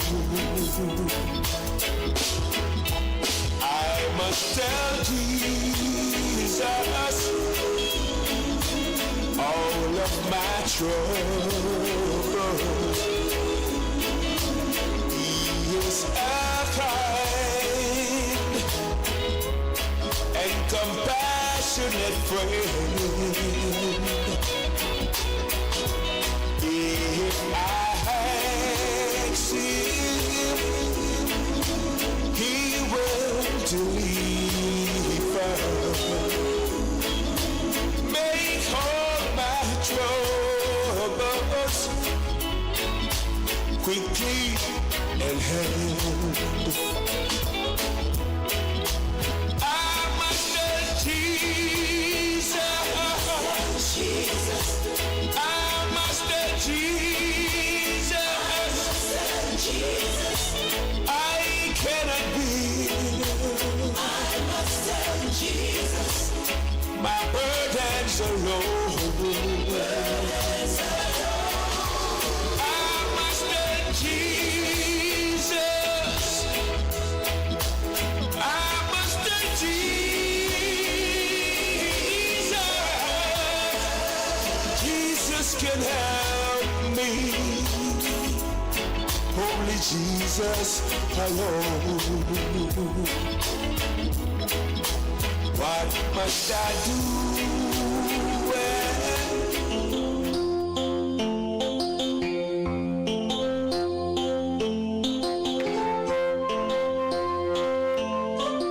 Yes, welcome back to Rebel Radio. And let us go over to New York and talk to one of Rebel Radio's supporters, Valentine Williams. Well, Valentine is a Jamaican who resides in the States. Valentine, good afternoon. Good afternoon to you, sir. Yes, sir. And your listeners. Yes.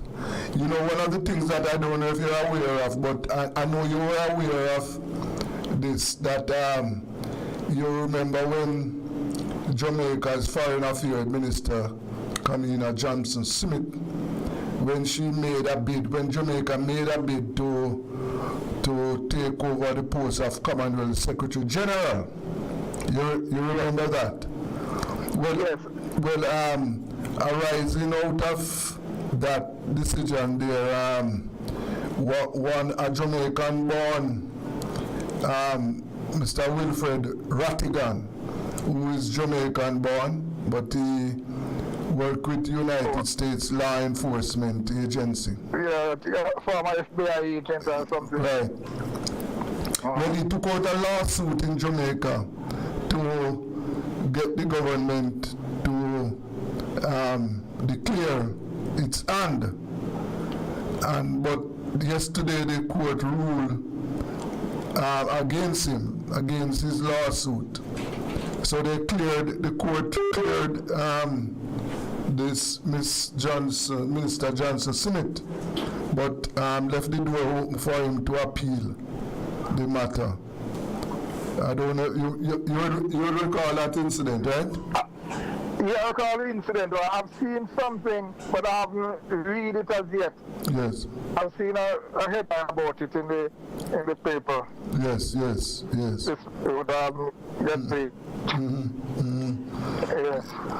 So what's happening? What is the big news in the U.S. at this time?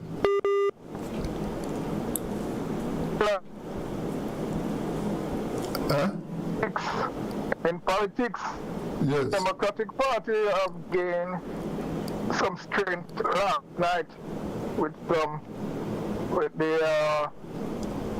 governor re-elected, and they were thinking that he was going to lose, but pulled through. Yes. And they have some amendment to something. Abortion law. Abortion law there. Yes. Yes. Mm-hmm. They have won that, and deep in the GOP in Virginia there, they also won there too. Mm-hmm. So it was a big win for the Democratic Party. Yes. But then another thing, a Congresswoman was censored by Congress because she is from, her parents, I think, is from Palestine, the Palestinian, so she's a descendant. And she is calling for a ceasefire because so much civilian been killed. And she says that it's a genocide, which everybody understands that is the correct thing to call it genocide. Yes. So they censored her in the house yesterday, and 22 of her Democratic parties supported the censor, vote for her to censor her. Because she described what is going on in Israel as genocide. And she said, from the river to the sea, Palestinian will be free. That is a slogan they have for a long time. Yes.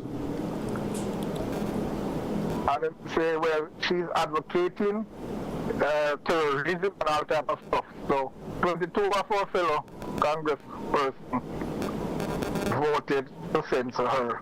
Yes. With the Republicans. So she has been censored and things.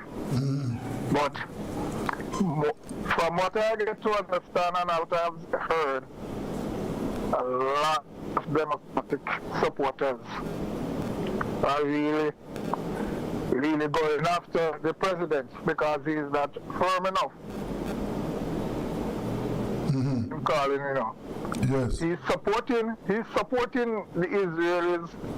He's giving them a lot of bombs to kill the people them, and then he's saying they must calm and be careful and a lot of stuff. But if you don't give them the bomb, then can't use it. Yes. So when you look at U.S. politics right now, Valentine, what when you look at both parties, elections are due in 2025? 24. Next year? Next November, yes, next November, the 4th of November next year. Yes. So when you look at U.S. politics right now, where you see the incumbent government, the Democrats, do you see them being in a position that they can defeat they can retain power, or the conservative? The Republicans are going to get them out. The thing is, if the Democratic voters, especially those who are the Muslim, the Middle East people, who say they are going to withhold their vote, if that happens, he don't stand a chance. Yes. And therefore, I'm a little bit skeptical too. Yes. Myself. Okay. Because, so therefore you are opening the door for the return of Donald Trump. That is possible. But the thing is, I hope by then he will do something and get the people the Israelis to have a ceasefire so that they can get in medicines, food, water and things to the people who are dying. Yes. And tell them not to bomb the hospital, the refugee camp, and killing off the United Nations workers. I think there's over 80 of them have died so far. Wow. The people went to their compound for shelter, and everywhere they go, the plane following them and the drone following them and bombing up the place. They don't care. They're not bombing everybody. Yes. And everywhere they bomb, it was a headquarters for Hamas. I wonder, every house is a headquarters for Hamas. Yes, yes. That's how they're painting it. Yes. The situation is terrible. The situation is terrible. It's very terrible. Yes.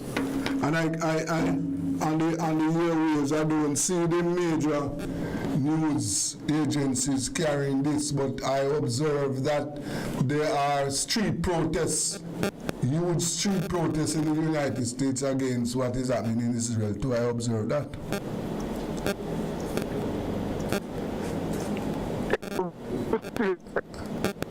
In this country, you have them demonstrating against what's going on here and threaten them. You know, the powers that be is threatening them. They're going to hold back their money and whatever. You know, and that's the thing. You cannot use your money to influence. You know, one man. Even the former First Lady Hillary Clinton, she have a class at Columbia University, and the students walk out on her because she was telling them to back the genocide, the killing. That is exactly what she was telling them. Yes. And they said no, and they walk out of the class on her. Yes. Yes. You know, so the young people, the young people, they understand what's going on. You know, and they're not afraid. They're not afraid to let the world know what they are thinking. And they're not going to allow them to be cowed down. You know, so. But it is clear that the politicians on both sides in the U.S., they are supporting Israel. Yes, yes. And I'm surprised of some of the politicians, them too. Some who are descendants of slavery and apartheid. They know it, but because of the power of the vote. Yes. Yes, yes. The power of the vote. Yeah. And they know that the American blacks, well, they have them in the palm of their hand. So they don't seem to care what they say. Yes. Because at election time, the black will not going to vote for the Republican. They're going to vote for Democrats. So they just, you have them, you know. Yes. No, but they're pandering to the other side. They are pandering to the other side. And President Trump, that's what's going. And former President Trump continue to lead in the polls. Right, right. He's leading. He's leading by a couple points, about 3 or 4 points in one of the poll there. Okay. But and so far, there are no Republican candidates that are ahead of him. No. He's not even going to the debate. Tonight will be the third debate, and he will not be there. Yes. He's holding his little thing elsewhere. Okay. Yes. Oh. And those who want to, the opponents, they're not even criticizing him. No criticism on him at all. All the criticism is on Joe Biden. Yes. So I don't know what they're running for. I think some of them is running to see if he will pick them for vice president, the position of vice president. But as he indicated, he don't want none of them. He don't want none of them. So I don't know what, you know. The only one who will criticize me is Darren Christie, former governor of New Jersey. He's criticizing, but he's not one. He's about 2% or so. You know, so he's not going anywhere. Yes. And the closest to him is 22, which is the former ambassador of the United Nations, that lady there. So, boy, they are very far. Yes. Well, Willie, let us see what happens. I want to thank you very much. Yes, sir. And we, as usual, will keep in touch. All right, sir. All right, Willie. Yes, one love. Yes. That was Valentine, our supporter and friend in New York. Okay, coming up Next is food security. Let us take a break.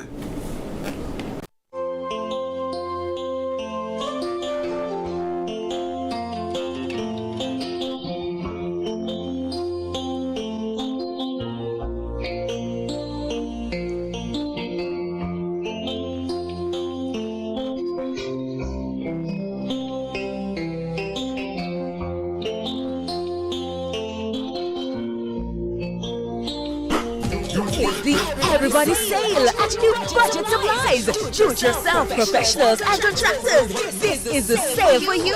Lumber, steel, dress and foam ply, water tanks, pumps, PVC pipes and fittings, toilets, bathtubs, vanities and basins, windows, paint, doors, floor and wall tiles, insects and grout. Up to 20% off selected items. 195 Huckleberg Road. Telephone 93-4560. New Budget Supplies. Always the best prices. It's always saving season at Tools, Hardware and Supplies. New arrivals are here. With variety and prices you love. We have the best in porcelain and ceramic tiles, Windows, doors, and much more. so what are you waiting for? When you think of tiles, think Tools. The one-stop for all your home finishes. So come visit us at 279 Spanish Town Road, 4 South Camp Road, 8 Red Hills Road, Or online at toolsja.com. Tools! The Lion King of Hardware.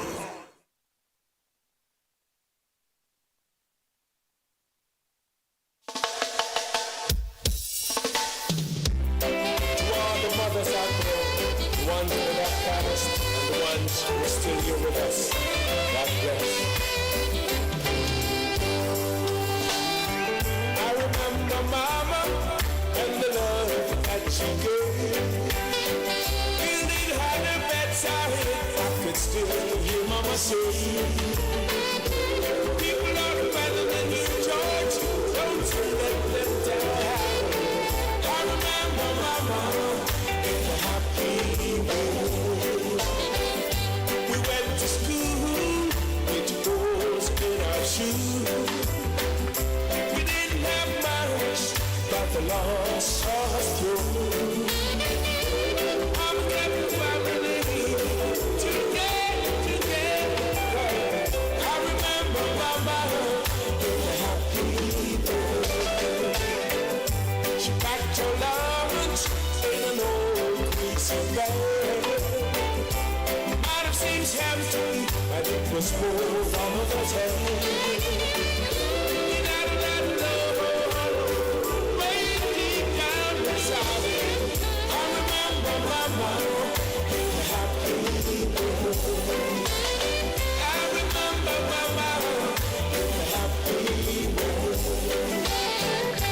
Mama is sleeping in the bosom of Jesus Christ. Somehow I know she's smiling at us right now. One day I see her again in the happy Halloween. I remember Mama in the happy moon. I remember Mama in the happy moon. Brothers and sisters, they're living far apart. Although Mama's gone, she's right in her heart. We're all gonna pull together and stay in the holy place. I remember Mama in the happy moon. I remember Mama in the happy moon. Grandma, I miss you. Dad, I miss you too. For those of us who lost loved ones, you know what I'm talking about, right?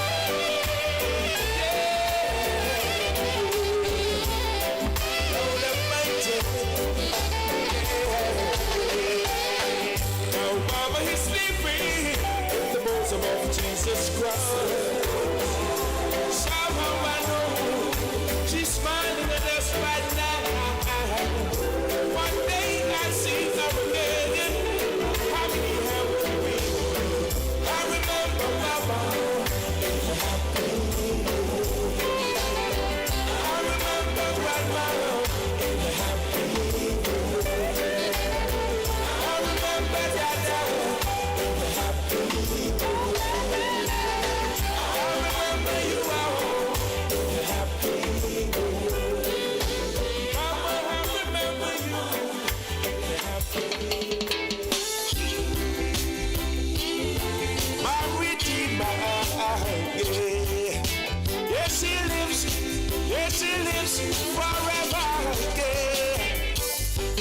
got the sun, where to stand in the morning? And who thought the ocean, you can only come this far? And to show the moon where to hide till evening, whose words alone can catch a falling star. Well, I know my Redeemer lives, and I know my Redeemer lives. Let all creation testify is risen and alive, and I know my Redeemer lives. The very same God that spins things in orbit runs to the weary, the warm and the weak. And the same gentle hands that hold me when I'm broken, they conquered after bringing victory. Yes, I know my Redeemer lives.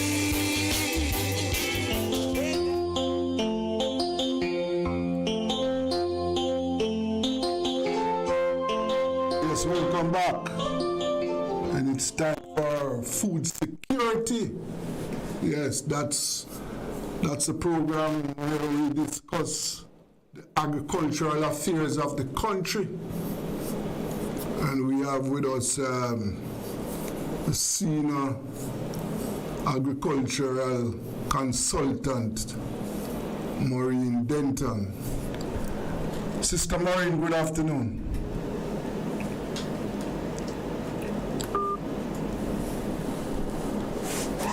I don't know what happened there. Look like we lost her. Let me try and get her back. Yes, let me just try and get back Sister Maureen with us. Yes,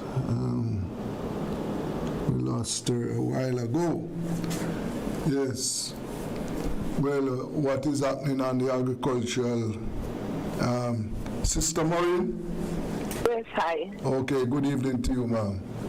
Good evening. Yes, yes. No, you know what? One of the things that I want to draw, I know you have seen this, but what do you make of the announcement by the minister with the 300 let me put it away, the background farming project, where people are being invited to get seedlings and other supplies in order to start their own backyard farming. What do you make of that? That's an interesting one. You know, one of the things I remembered and noted when I was in Zimbabwe is that just about every household that you could think of, yes, grew maize, corn, right? Because that was their staple. It was part of their everyday diet.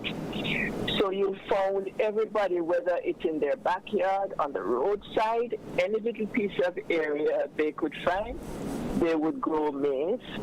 They would try to grow sufficient so that they could store it and have the maize for the whole year. Mm-hmm. And also they would grow some, vegetables, because generally, the protein, the meats and so forth was scarce and they couldn't afford it. So yes, it was basically a diet of what was called sadza, which was made out of maize and vegetables. So as much as possible, everybody tried to grow something so that they could feed themselves, because they didn't necessarily have the money to go and purchase corn or to purchase whatever to eat. So I think the idea of having, if there's space, having backyards,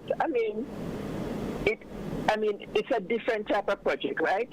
Yes. That's not going to transform the agricultural sector in Jamaica. right? Because if you're trying to transform the agricultural sector, then you have to go towards much bigger projects, right? Where you can use technology, etc.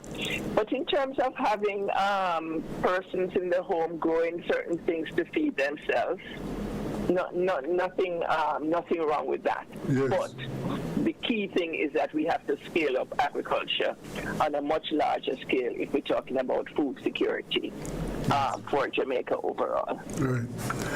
And I know the other thing that the backyard gardening, I think, will help is one of the things that I observed, that there's an increase in the production of genetically modified food, especially in first world countries. And those foods are exported abroad. So, and I know that these genetically modified food, they are not good for us. Right. No, right. They disturb the body functions. And therefore, for example, yes. I was going to say in Zimbabwe, they basically had banned, I don't know what they're doing now, but they would not use any GMO seeds or anything like that. I don't know what they're doing. So yes, that doing it here can help to grow some things organically. But I hope in terms of it's a funny sort of thing, because if you're going to be giving people seeds and all of that, what you also want to do is to sort of put something in place that's sustainable. Because it's not every year, nor would it make sense that every year you'd be providing seeds and certain inputs and whatever it is. So, if you're going to put up the money, you also need a model to try to make it much more sustainable. Yes. And Sister Maureen, one of the things that Jamaica's agriculture has suffered from is that the sector needs investment. When I was in a discussion 2 weeks ago, and when it was brought to my attention that the investment, I think for last year, was just over 700 million. Is that in order for us to transform agriculture and to move it into an era that we can sustain ourselves, cut back on imports, and increase export, it is going to require some dollars. And I don't see that happening. I don't see any evidence of, that the investment that is required. Yes, the government is spending some money on irrigation. It's a tidy sum is being spent on irrigation in St. Elizabeth there. But we need storage, we just need investment. Right. And, everybody knows agriculture is a tough one because there's so many factors that are oftentimes outside of the control of the farmer, meaning especially climate-related things. 1 minute it's too dry, the other minute it's too wet, etc. But if we don't sort of take a certain approach to it, to how we're going to do agriculture going forward, as much, and I've said this before, as much as we say how critical agriculture is to the economy, we're not going to be successful for it to be so, and for there really to be food security, because a lot of several different factors have to come together and to be aligned, So sometimes I know, for example, when there was some farming done down in St. Elizabeth in Hounslow, yes, you have irrigation, but you only got water every other day and for a certain amount of time. Yes. So you see how that can have an impact on the farmer's ability to farm properly. So you might have a system in place, but you'd also have to make sure the distribution of water is going to be adequate and significant enough to really have a viable farming activity. So that's what I'm saying. It can't be done in pieces. It's better you take one big project and say, all right, let us make sure we organize this properly. We make sure we have proper drainage in place. We make sure we're going to have adequate water supply.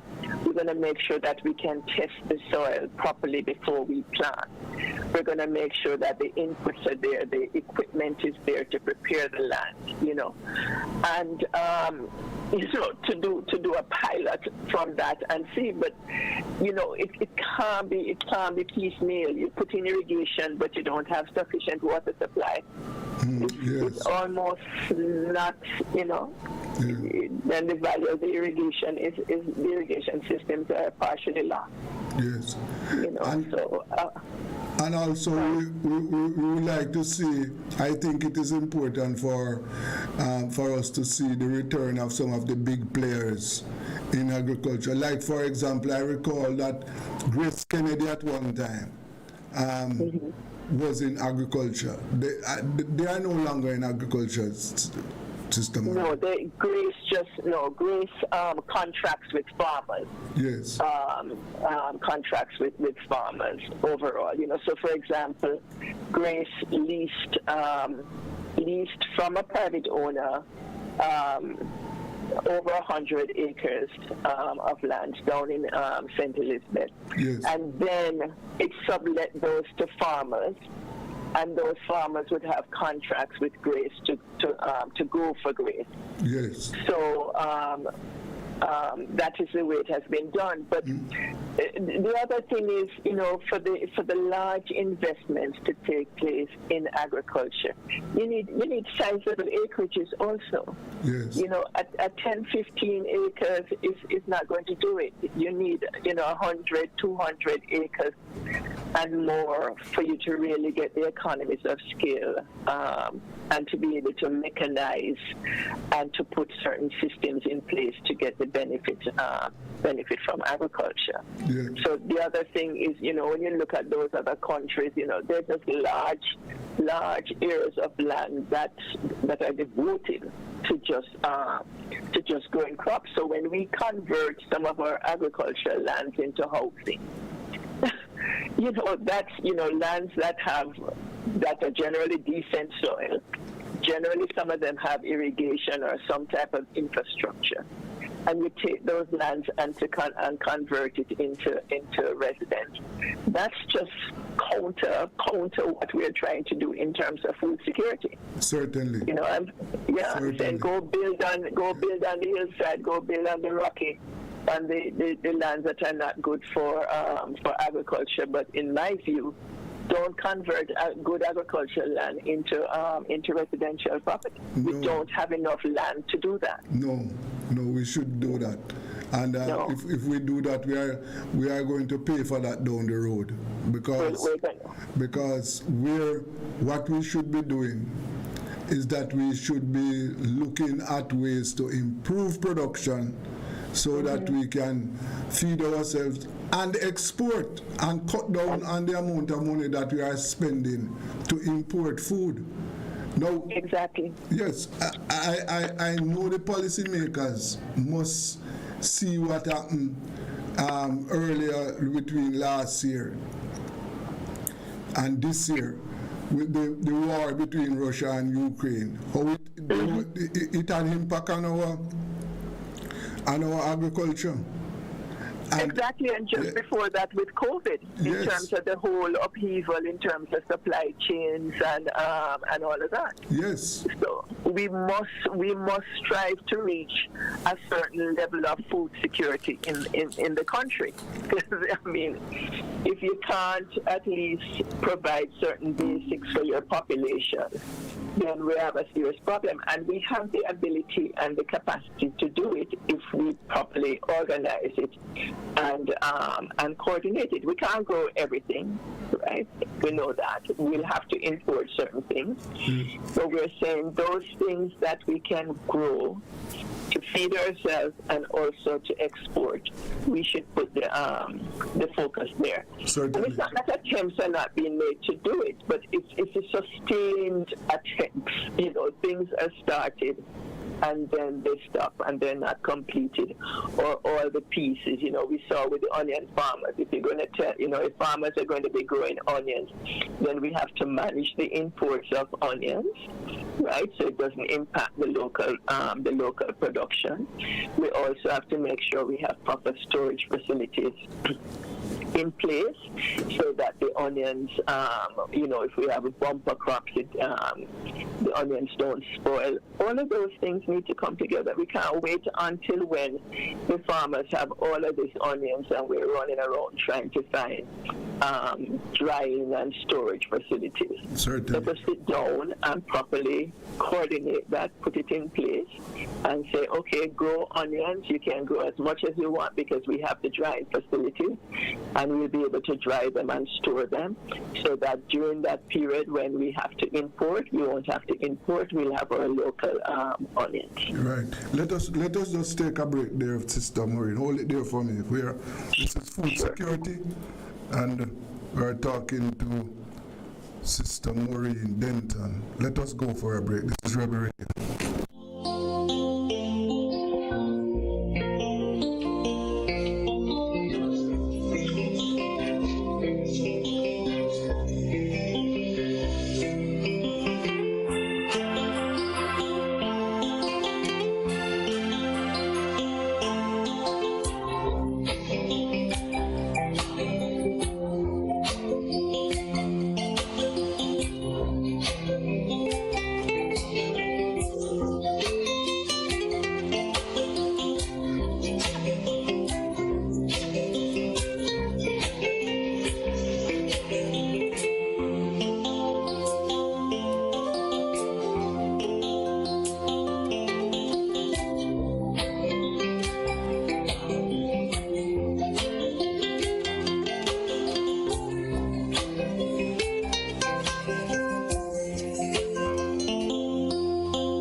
Okay, and we have online Sister Maureen Denton. Sister Maureen, you are there? Yes, I am. Right.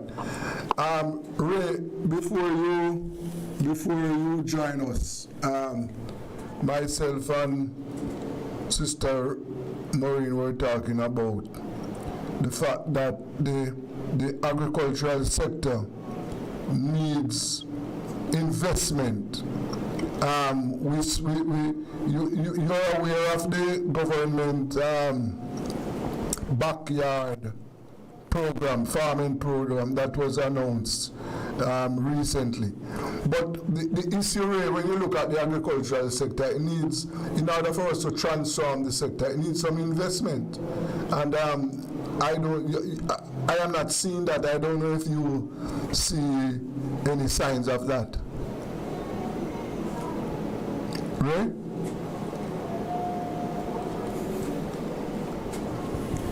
Hello, Ray. I don't know what has happened. Yes, I'm hearing you. Yes, but it looks as if we have lost Ray. I'm hearing Ray. I'm not hearing him. Ray, hello, Ray. I am here. Yes, did you hear what I said a while ago? You're saying about the investment. Yes, so I'm asking you, what have you seen any sign that we are attracting, or we are on the way to attract the level of investment required to transform the sector? Well, put it this way, I am sure the government has their timetable and their agenda, so they know what they are doing. I hear a lot of talking about what will be done or what is expected, but as far as what is happening and what is available, I am not privy to that. Yes. Right. And therefore, yes, the government has invested some money in irrigation in St. Elizabeth, but what we need in order to transform the sector, what is required, I don't see signs of it happening right now. Now, when you look at what we have in front of us now in terms of agriculture, what are some of the ideas you think that we should be pushing in order to expand and grow the sector? Well, Mr. Richards and the listening audience, we have already stated that, that we are not really reinventing the wheel. There is roadmap already in place. It's just up to the government what they are willing to do and what they want to do. Mm-hmm. As far as the irrigation programs that they are putting in place, that is their business. I don't know, some of the places that they are contemplating putting irrigation, they must know why they are doing it, because at the end of the day, water is available in places that maybe would be easier to access than what they are trying to do, but they must know what is the reason for what is being done. So I'm not going to criticize or get into that. All I'm saying is backyard gardens and school gardens are things that exist for the past century. When I was in school, primary school and secondary school, we had agriculture programs. I used to teach agriculture, science and agriculture in secondary school. So these things are not new. What has happened is that over the years they have languished and died. So I guess they are trying to resuscitate it. Mm-hmm. But for backyard garden, you know that when we were growing up, everybody had some kind of agriculture being done in their yard, even if it's a pepper tree. Yes, sir. We could just go outside and pick a pepper. Yes. We used to have callaloo, we used to have planting, depending on the area you live. Yes. So these are not new things.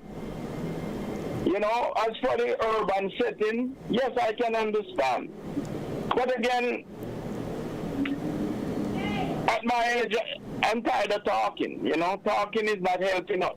Yes, sir.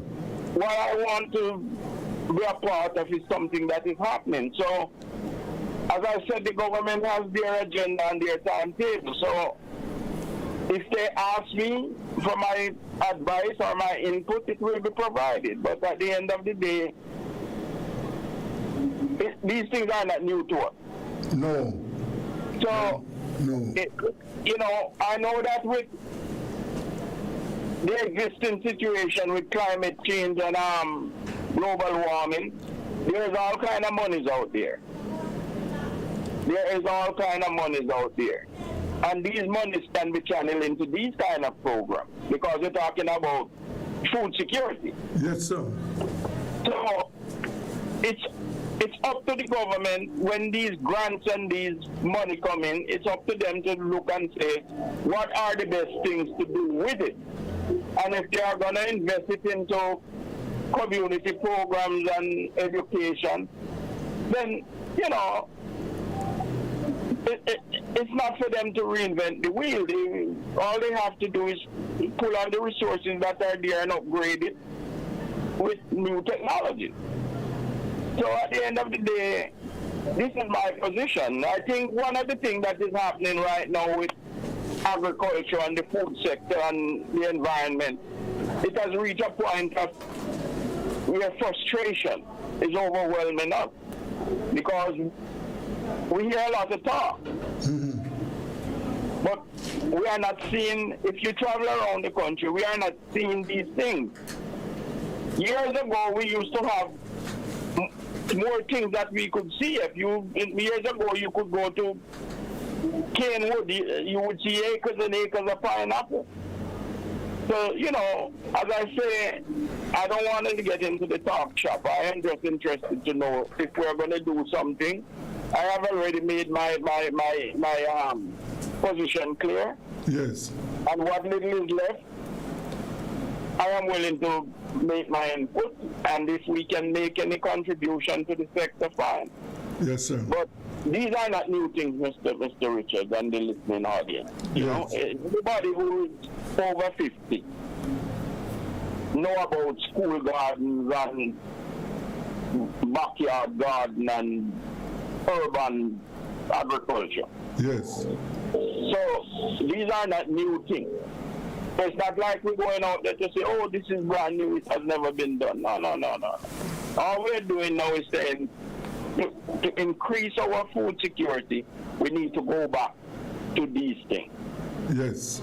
Yes. And of course, one thing we need to understand is that even with the part of food security, it's not just because of global warming and climate change, but the foods that are being imported now into the island, a lot of them are genetically modified.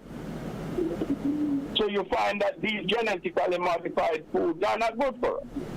It's either they are modified from the genetic level, or at harvesting they are treated to extend shelf life. You cannot tell me that a tomato can last 3 months, 6 months, 1 year and don't spoil under normal condition. But because of the treatment that is being done, these things have a shelf life for years. Yes. I am a professional butcher and meat cutter, and I know years ago we used to talk about the meat that we are importing into the island. When you get it, it is at least 3 to 6 months old, because that's how meat was handled. Yes. But the meat now that we are getting is not 3 or 6 months no more, is maybe more like 3 years. Are you serious about that, Ray? Oh, you mean I'm serious? Yes.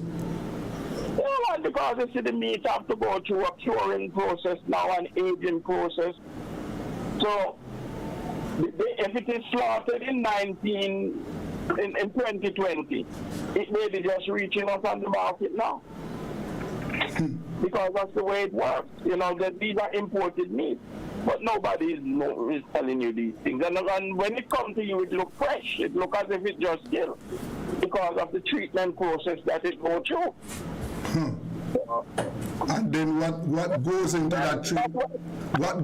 that treatment process? That is something else. First of all, it goes through an aging process, where it is once it's slaughtered, it's aged, where it goes to a cool room and drain. Then after that, it is when it's ready to be repackaged for export. Then it goes through a chemical process where you use chemicals to bring up back the color and reconstitute it, or they may even inject it. So there are different processes that happen, you know. But the public is not aware of this because it is not something that is put out there. You would have to be a person who is familiar with food processing and handling to know what is being done. Yes. But the thing is that, so when you go a chicken or a pig in your yard and slaughter it, you know, at least you know it's fresh.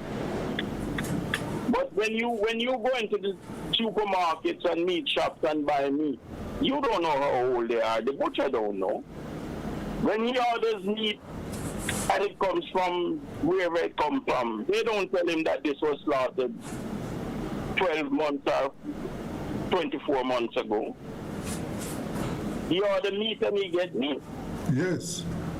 There are traceability now, so you can, you know, those who know, you can trace it and see, you know, where it came from and the date, because that is there. But of course, how many people are familiar with the traceability and the labeling and grading of these meats? Not many people. Yes. And they don't educate the public to that. No. You know? No, sir. Yes. Sister Maureen, what is your take on Ray's No, I hear him, and it is so unless you're producing for yourself the way the world is moving, is in terms of for how long you can preserve things.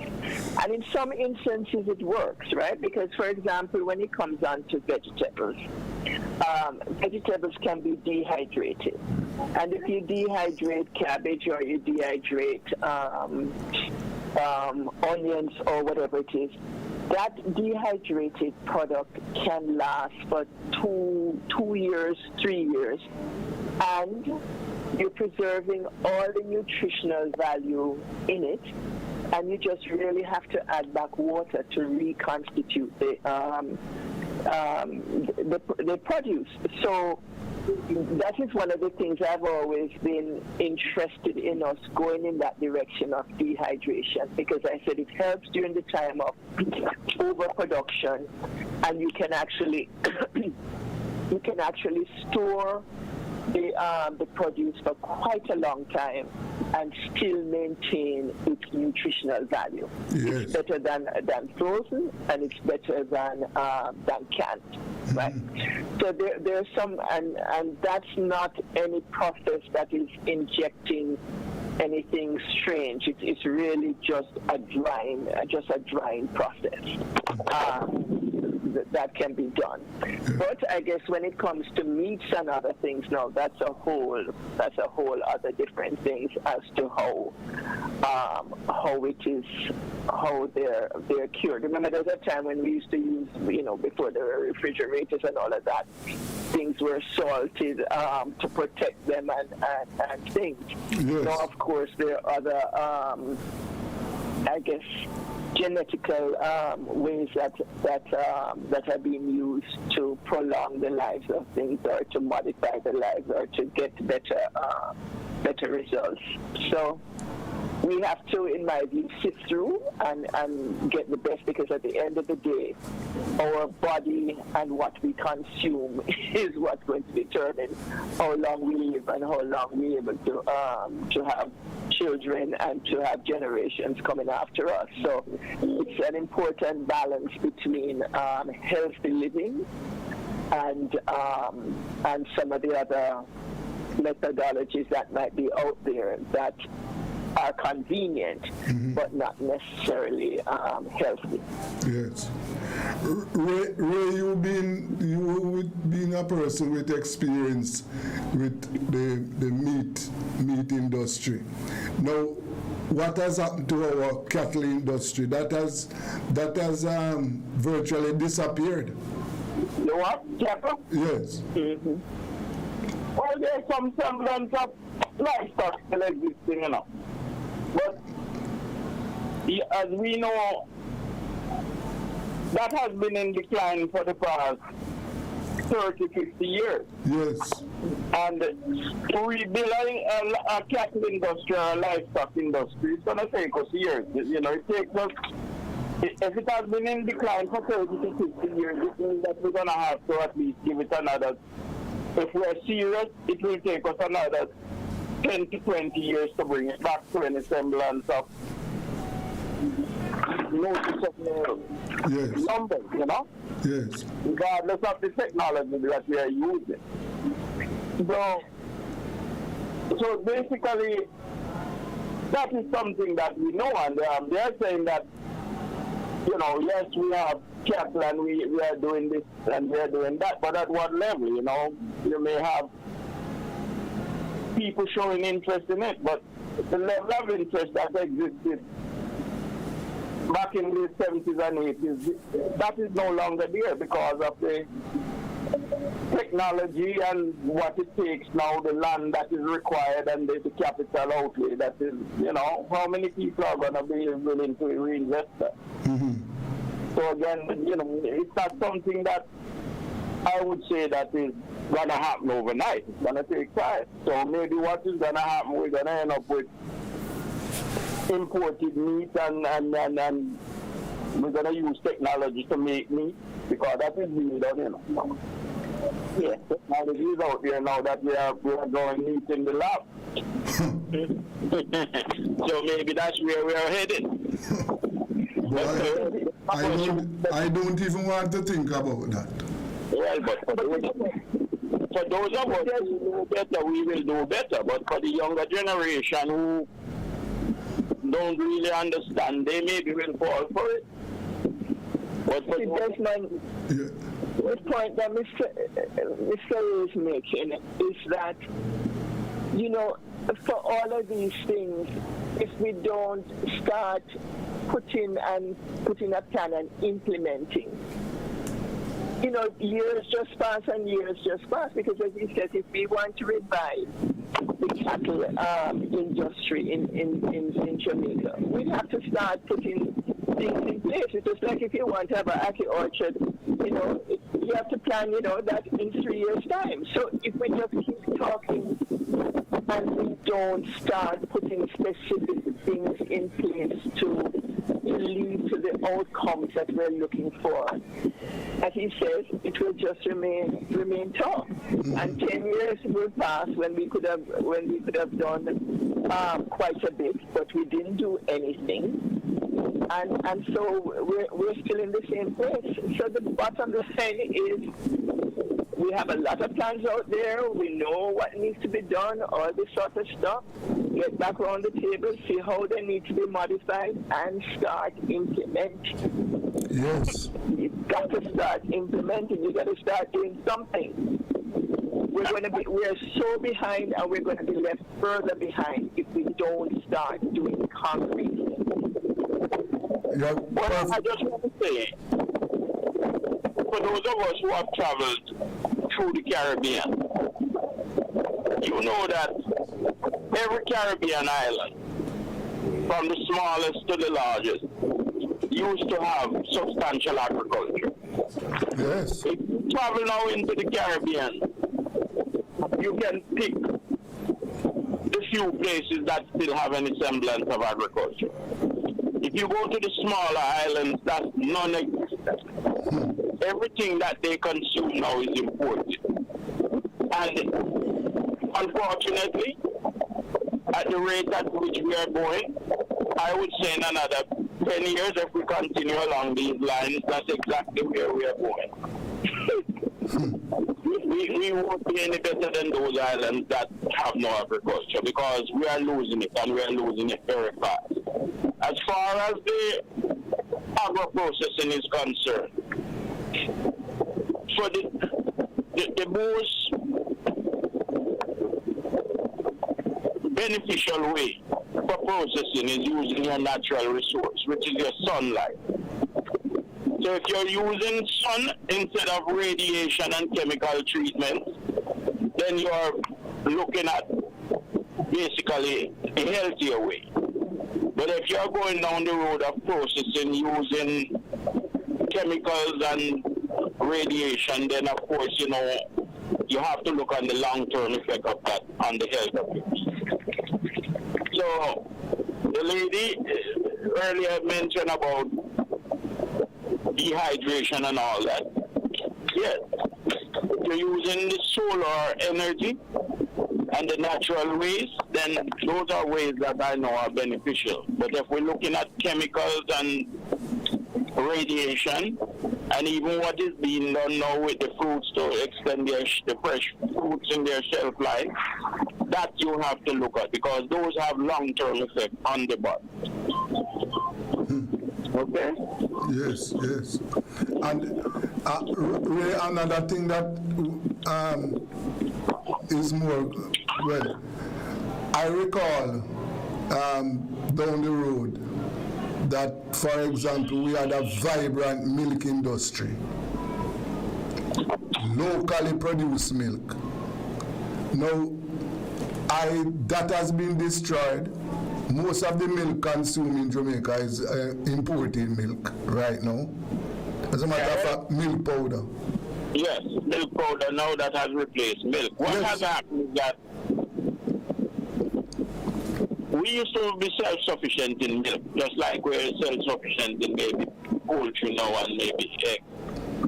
But we used to be self-sufficient in milk, but what happened with the advent of the dumping from the larger companies, larger countries, you find that we kill our natural industry was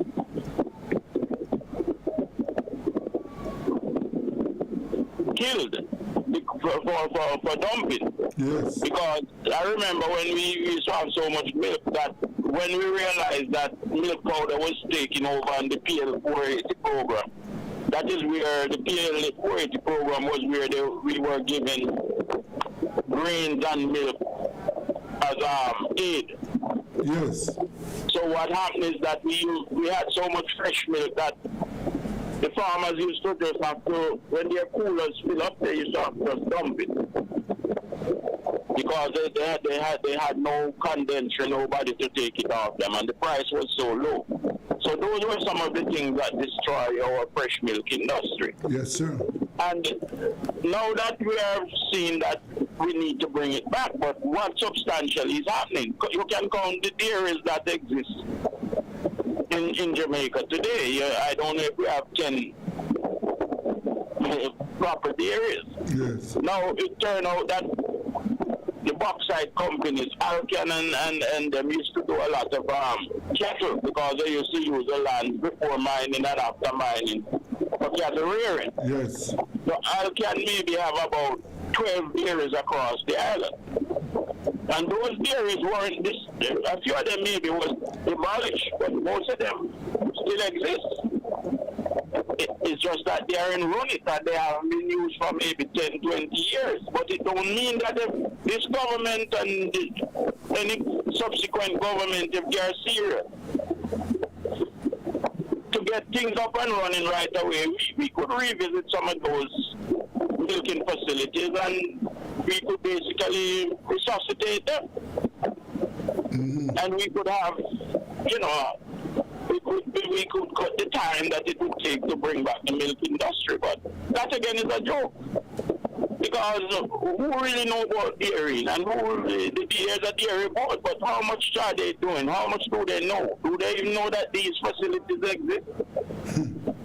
But they exist. Talk to people who know. Yes. And they will tell you and send you where they are, in Manchester, in St. Ann. The facilities are still there. It's just that they have been used for years and, to really resuscitate them, you would have to go in now and upgrade it. But while we are rebuilding our herds, we could at least, in the same time, resuscitate these facilities so that we could bring them back online within maybe 24 months, 18, 24 months. Yes, of course. When we look at Jamaica, things are possible, but we have to revisit. You can't. There's a whole room, no the corners bed. Yeah. So you can't just get up and say you're going to build new milk parlors and you're going to do this and do that. If you're going to go back to using our facilities and our land, we have to resuscitate some of the existing facilities and make sure that we put them back into use. Mm-hmm. It will save money. Yes, of course. Yeah. When you look at the situation right now, is that what we are faced with? We are faced with a situation where the entire agricultural sector needs to be refocused. We have a lot of opportunities, but as you say, Ray, I think we are joking. There are lots of talking, but very little action. Put it this way. Everybody has their own idea. If you notice what happened to us, if under one administration you have 3 agriculture ministers, every time another one comes in, the ideas that the previous one have, some of the ideas and some of the things may be continued. but a lot of them are shells. Yes. The thing happens when administration changes. If there was a good program in place under the existing administration, the next one come in and for some reason they feel that it's not necessary to continue that. Yes. That's what destroyed the milk industry. Remember, before T.P. Lecky died, T.P. Lecky, the last place he worked was Western Jamaica. He was stationed at Montpelier. Yes. And that was where they rebuilt the milk industry. Anybody who knows history will know that. I visited T.P. Lecky at Montpelier in 1984. And go back and look at his work. That was the last thing he did. Mm-hmm. And that's how come we had so much milk, because even though the long life thing never take off under Michael Manley's administration, but he actually had the vision that we needed to do that. And so a factory was built at Montpelier to process all the milk. And then we were going to extend it so that you wouldn't have to refrigerate anymore. Yes. But that whole idea died. That facility is now taken over by the Ministry of Security. I think National Security. Yes, Ministry of Security take it over, and I think that if it's not being used, it will be used to train law enforcement officers. Yes. Now that facility has there's a scale there that can weigh up to 100 tons. So a trailer can drive upon that scale and basically you can weigh the thing, just like it used to happen years ago. What will happen to all those? The building itself have to be gutted. There's well there, there's railway line that came there to do the marketing and transport, all those things. So we keep spinning our wheel, and reinventing the wheel, and that's a lot of these things that we got as gifts from different countries. That's why a lot of the countries, when they look back at what we have done with what we were given, they realize that we're not serious. Because if it came in and last 10 years, 15 years, then it just died. And those things are meant to last for generations. Of course. But because nobody has the vision to say, no man, we can't destroy this. So it's being closed down, and then after that it's going to run it, and if it's not vandalized, then next thing you know, it goes to something else. Yes, yes. So there's no continuance. Yeah. And that is the first thing I think if we're serious we have to do. We have to stop making things attract politics. Politics can feed us. No, sir. What has to feed us is our efforts and our ability to look forward and do things that we must do. Yeah. Because if we're talking about food security, then basically we have to go back to where we can do things, Yes, of course. In a way that it will benefit the small person. Yes. Sister Maureen? Yes? Yes. You want to give me your final words before we close down? I'm just picking up on what Ray is saying. Yes. It's the importance of having a strategy and a plan that all the parties agree to. Be it the PMP, the JLP, the various stakeholders, the private sector, and a plan such that when governments change, it doesn't mean that the plan for agriculture changes. Yes. So you really need to get, and I think there's an attempt to do that now. We'll see. I mean, it has been dragging and dragging and dragging. But to put together something that all the parties, all the relevant stakeholders agree to, and that survives different administration, because that's the only way we're going to progress with agriculture in Jamaica. This is a joke what has been going on for all these years, and we talk about how important agriculture is to the economy, etc. but our actions do not support that view that agriculture is really critical to our development and growth. Yes. That's not what is happening. Ray? Yes, What are your final, give me your final words, please. Well, if we're serious, we have to get back to the table and we have to look at what we have, audit what we have, look how we can resuscitate some of the things we have,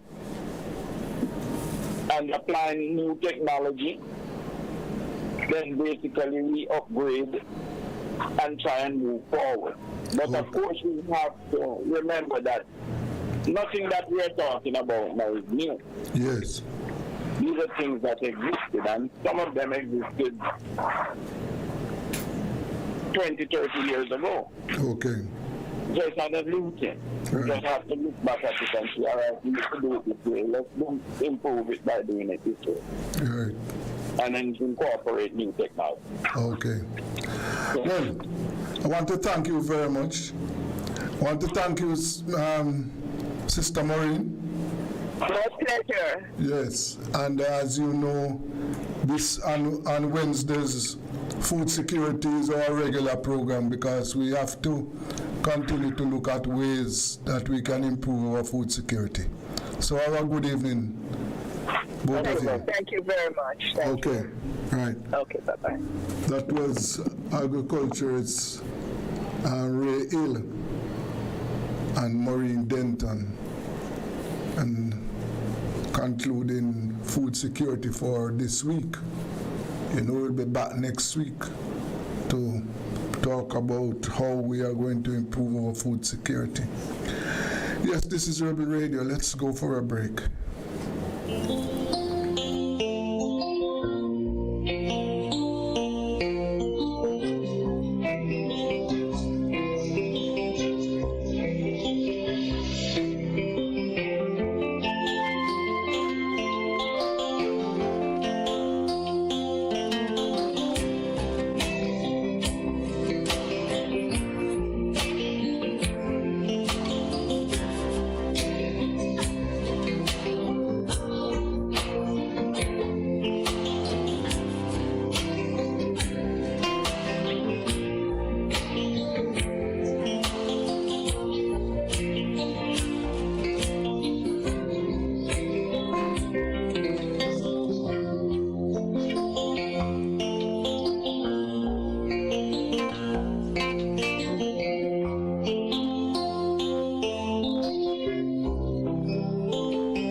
everybody's sale at New Budget Supplies. Do-it-yourself professionals and contractors. This is the sale for you. Lumber, steel, dress and foam ply, water tanks, pumps, PVC pipes and fittings, toilets, bathtubs, vanities and basins, windows, paint, doors, floor and wall tiles, insects and grout. Up to 20% off selected items. 195 Hagelberg Road. Telephone 923-4560. New Budget Supplies. Always the best prices. At New Budget Supplies.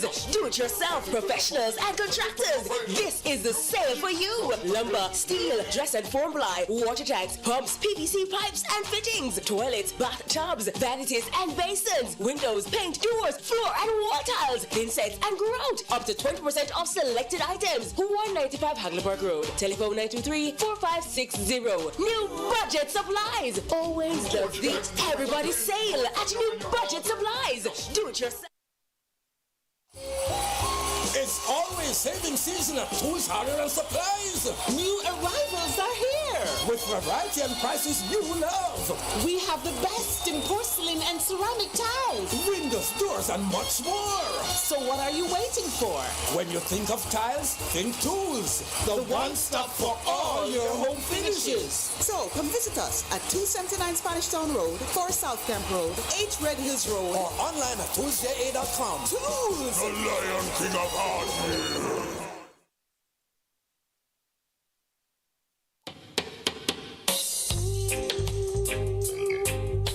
What a friend, yeah. A blessed Savior. Oh, what a friend we have in Jesus. All our sins and grief to bear. Oh, what a privilege to carry everything to God in prayer. Oh, what peace we often forfeit. Oh, what needless pain we bear. All because we do not carry everything to God in prayer.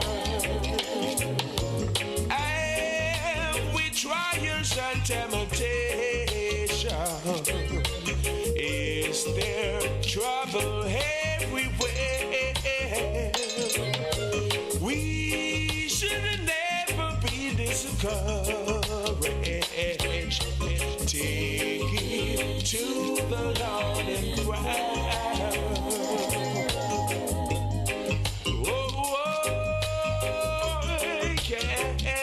A wonderful friend. A friend in need. Jesus, our blessed Savior.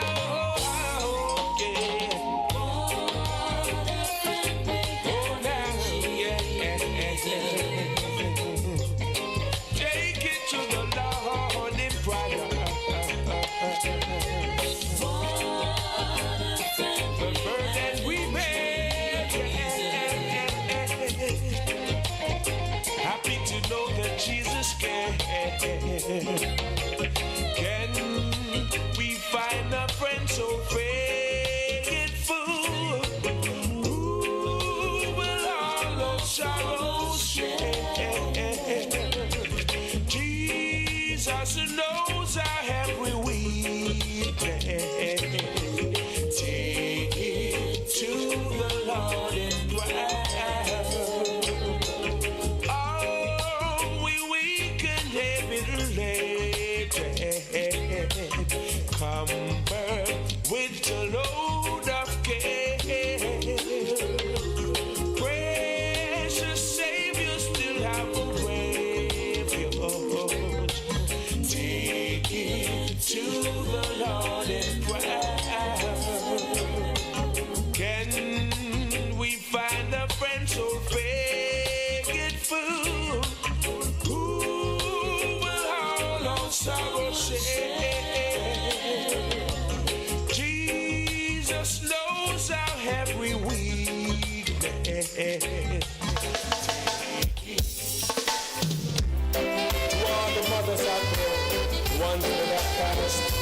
ones who are still here with us. God bless. I remember Mama and the love that she gave. Building her bedside, I could still hear Mama say, people are better than you, George. Don't you let them down. I remember Mama in a happy way. We went to school with holes in our shoes.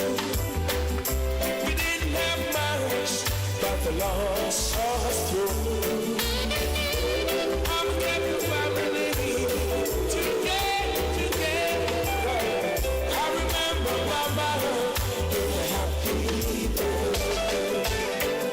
She packed her lunch in an old greasy bag. Might have seemed empty, but it was full of the head. Without that love, way deep down inside, I remember Mama in a happy way. I remember Mama in a happy way. Mama is sleeping in the bosom of Jesus Christ.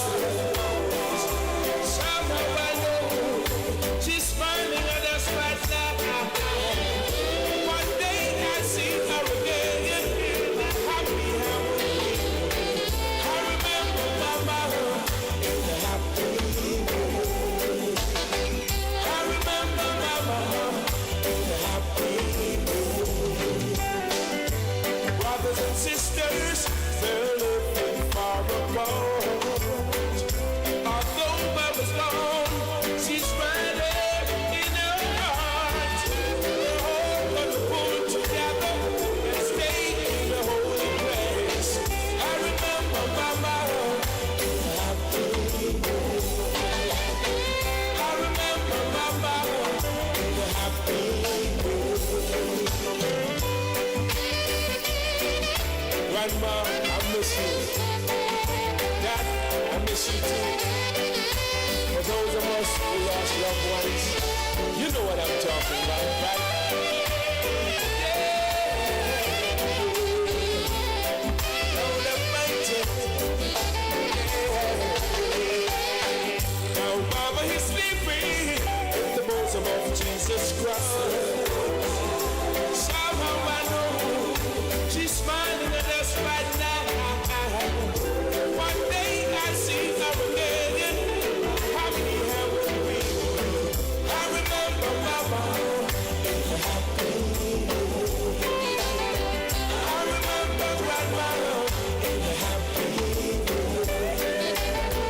I remember Dada in a happy way. I remember you all in a happy way. Mama, I remember you in a happy way.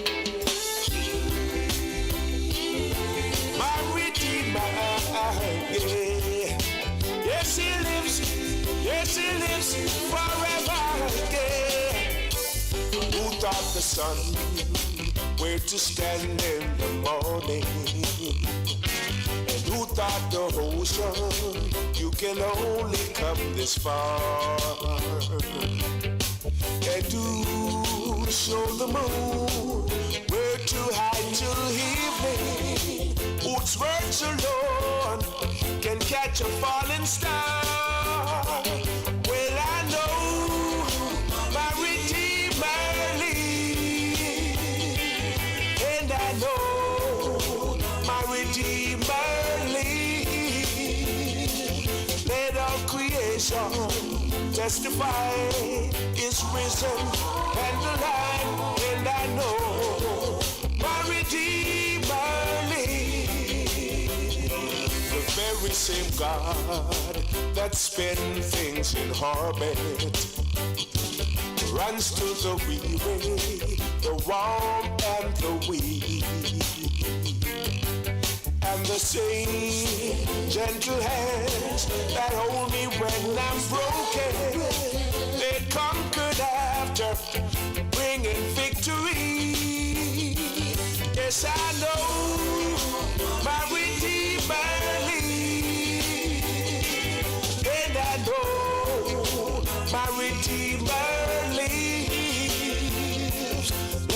creation testify he is risen and alive, and I know my Redeemer, he lives to take away my sins, and he lives forever, I proclaim, to protect me from my sin. His most precious life he gave, but now he's alive. There's an empty grave, and I know my Redeemer lives. Yes, I know my Redeemer lives. Let all creation testify his life is magnified, and I know my Redeemer lives.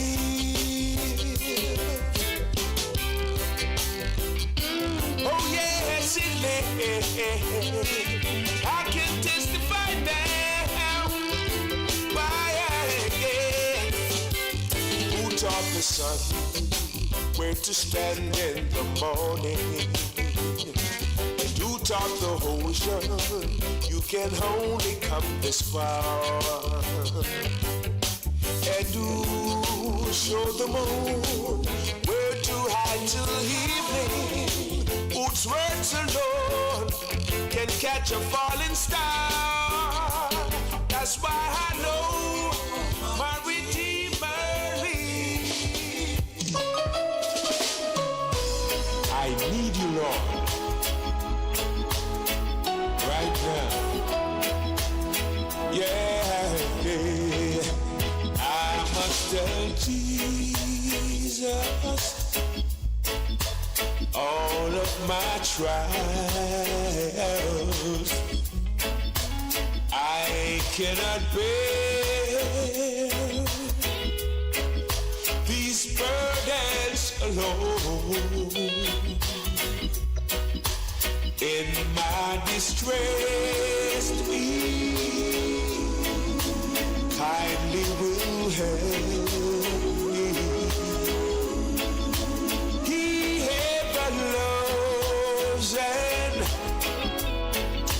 cares for His own. I must tell Jesus.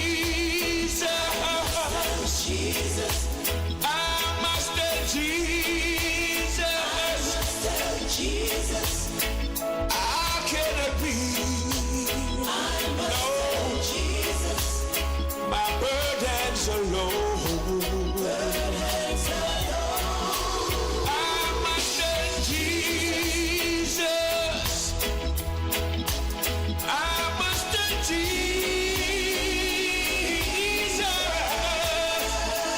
Jesus can help me. Only Jesus alone. I must tell Jesus all of my troubles. He is a kind and compassionate friend. If I ask Him, He will deliver. Make all my troubles quickly at hand. I must know Jesus. I must know Jesus. I cannot be. I must tell Jesus. My burdens alone. I must tell Jesus. I must tell Jesus.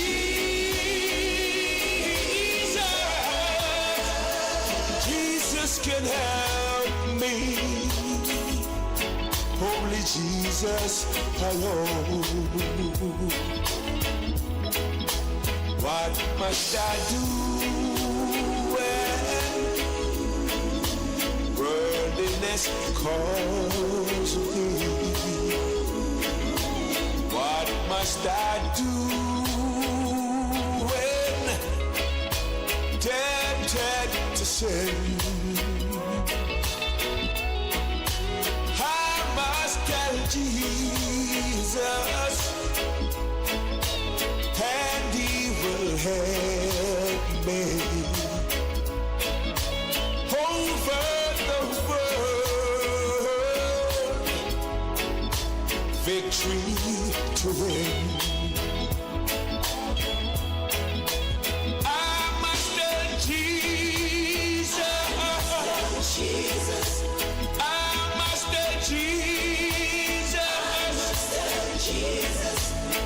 I cannot breathe.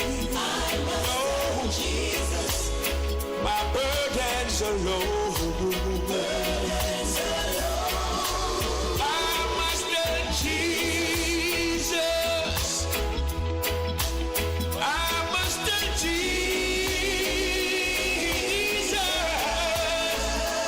Jesus can help me.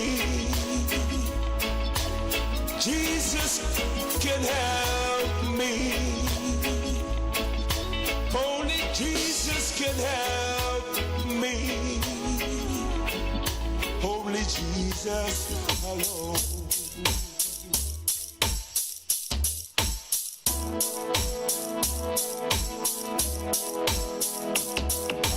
When you have troubles, don't cry.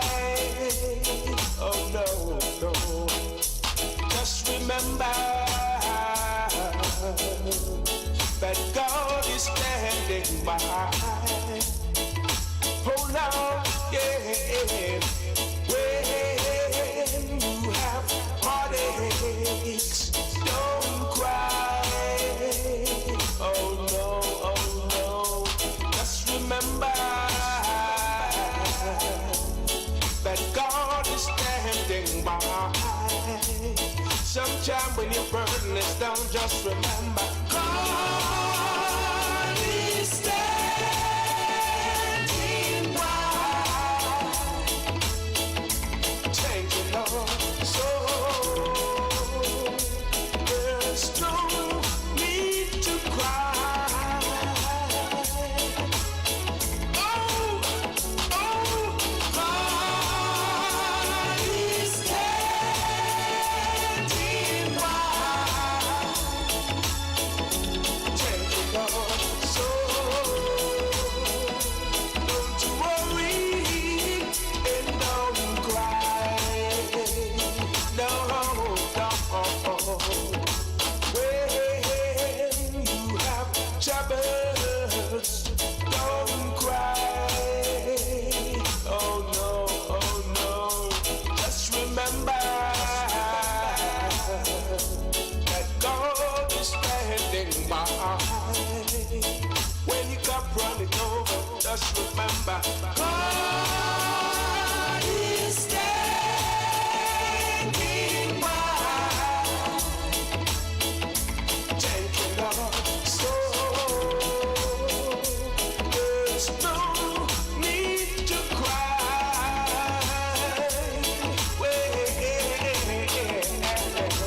God is standing by. Thank you, Lord. So don't you worry and don't cry. Oh Lord, yeah. Forget about your troubles. Forget about your pain. Yeah.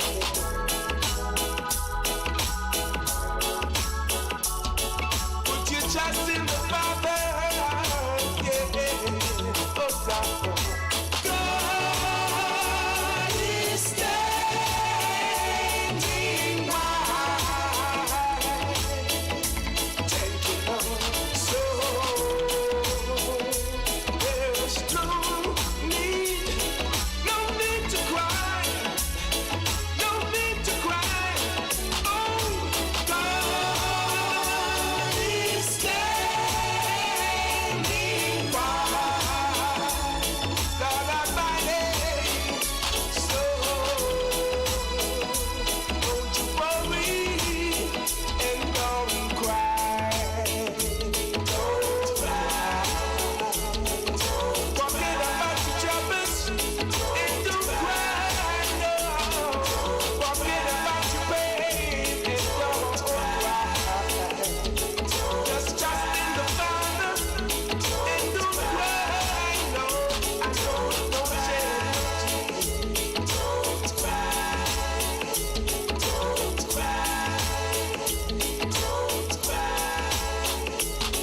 Most High, to you I give all the glory.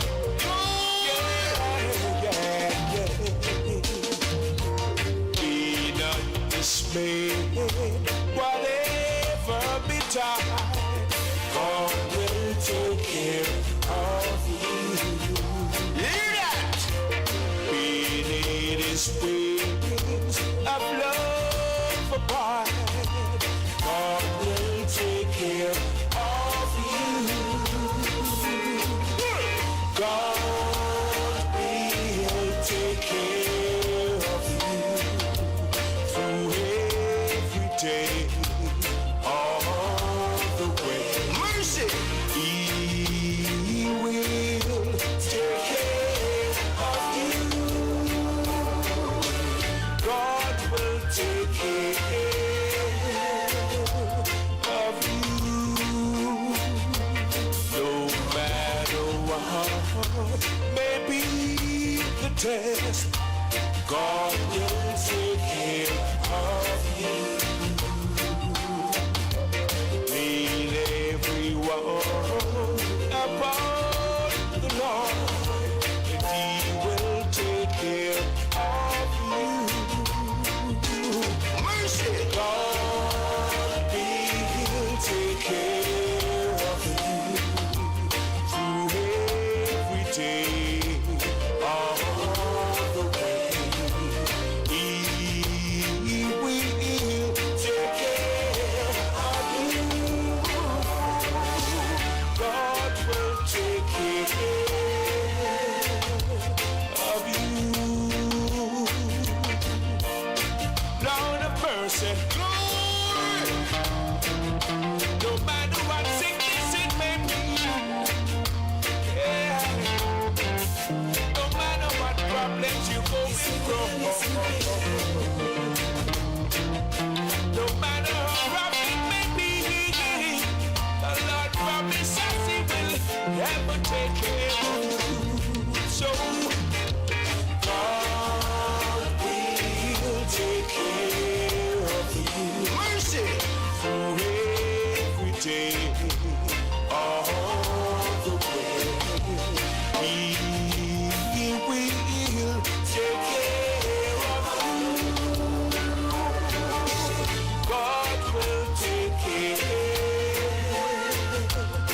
of you.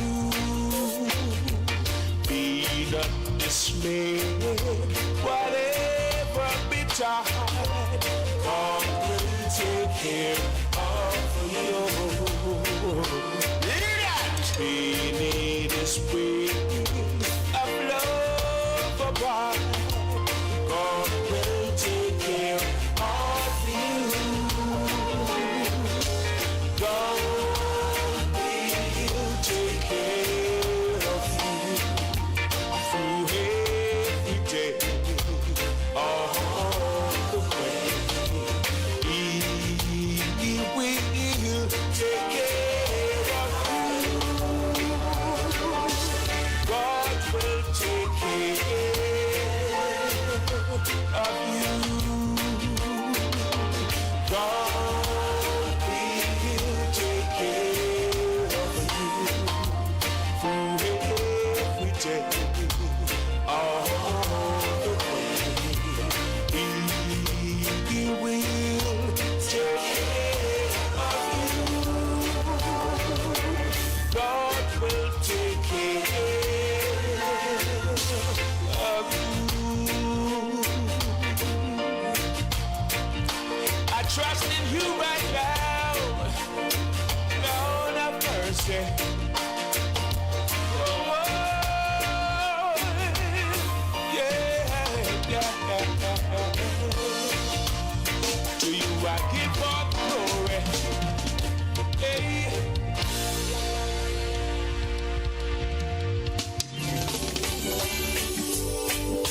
Where do I go from here?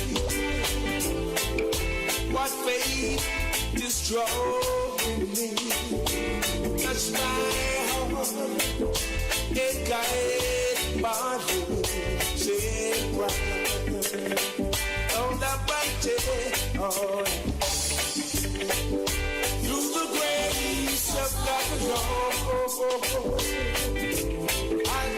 inside these fields I've known, and it's myself from the depth of deep despair.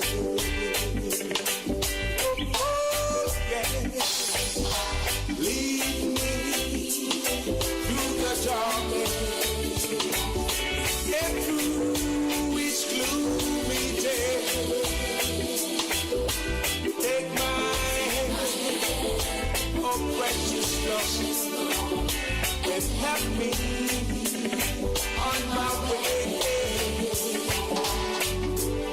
Give me strength that I might find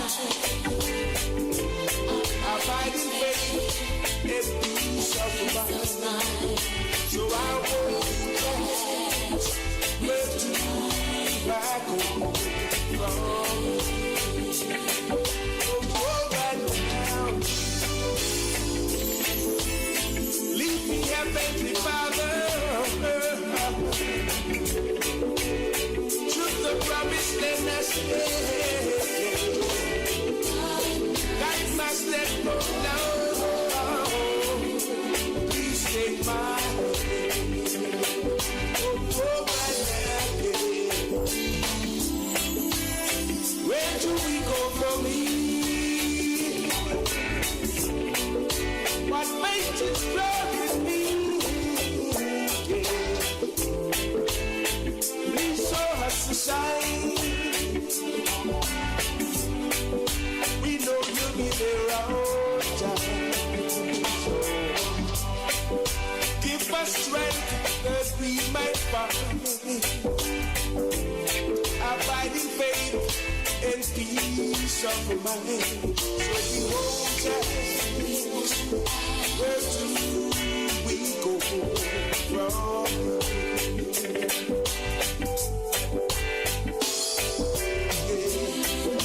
Lead me through the darkness and through each gloomy day.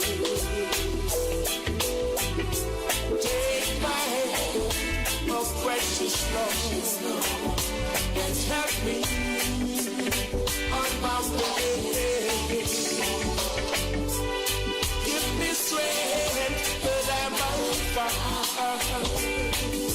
abiding faith and peace of mind. So I won't ever ask you where do I go from. Oh, right now, lead me through the darkness and through each day. Take my hand, oh precious Lord, and help me on my way. Give me strength that I might find abiding faith and peace of mind. So I won't dance where to I go from. Oh, right now, Father God, well, Lord, your love has made me strong, and for that, I'm all yours. Well, Lord of mercy.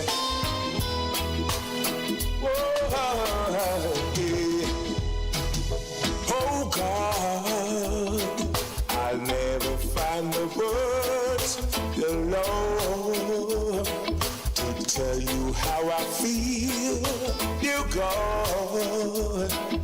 Mere words could not explain. Yeah, gracious Lord, you held my life within your hands, created everything I had, taught me how to live again.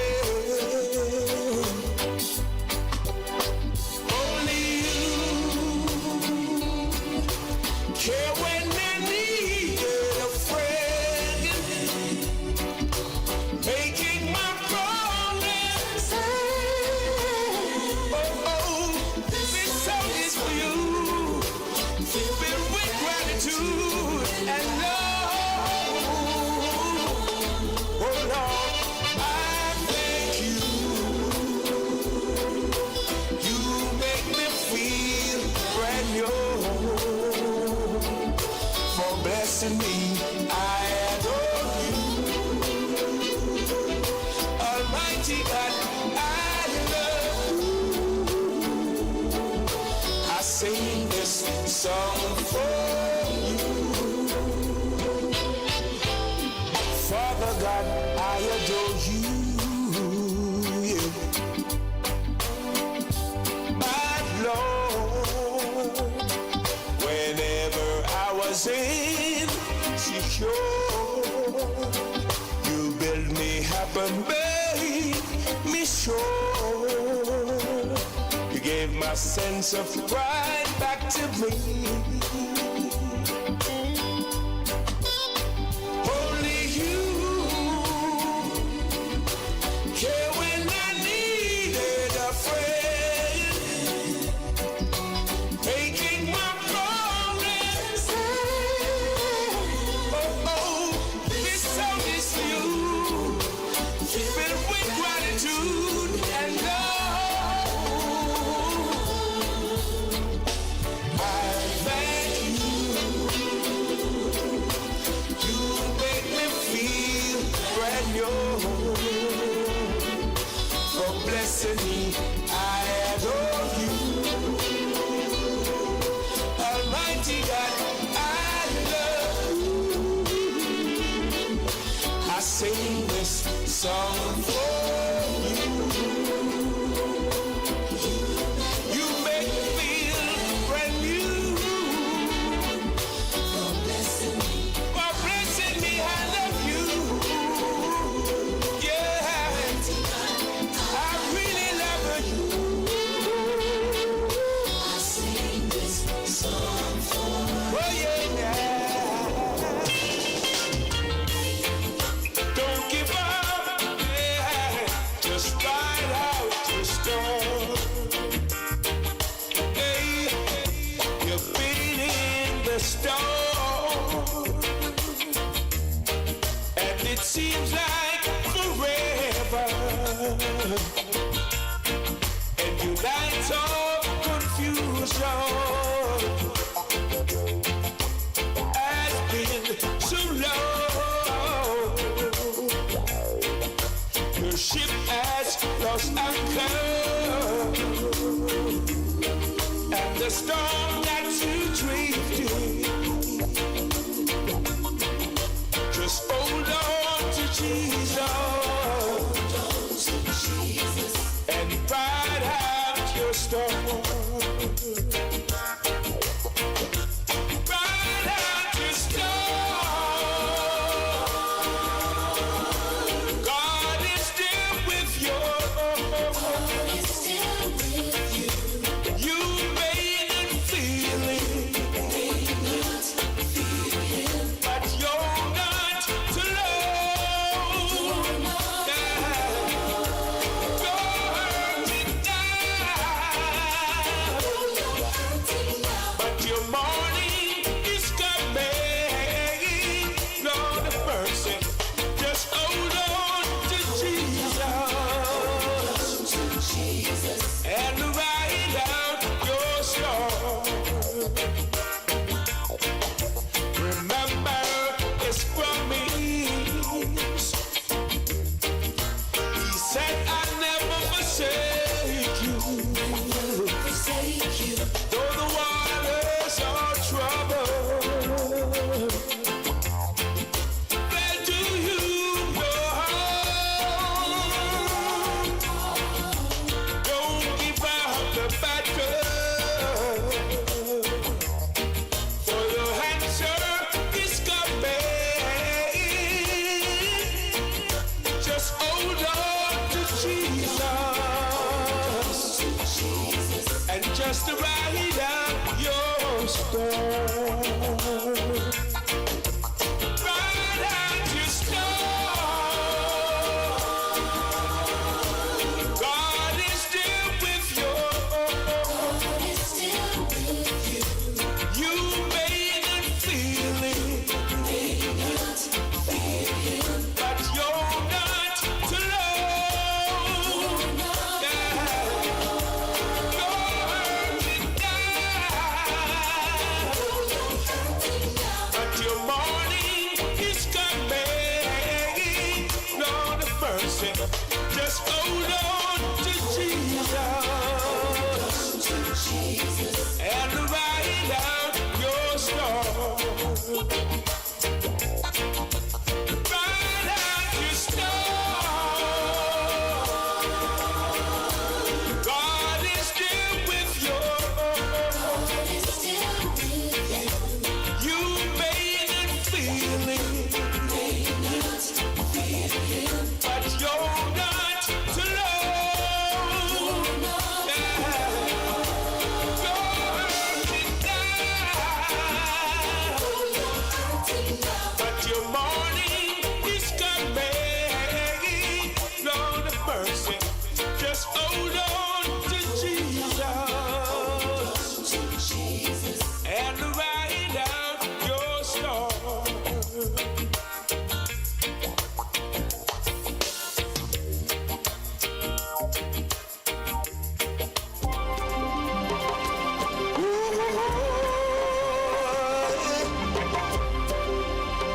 is to be will be.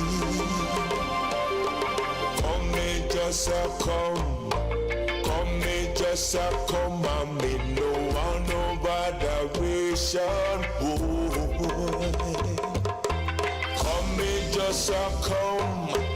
Come me just a come and me no want no botheration.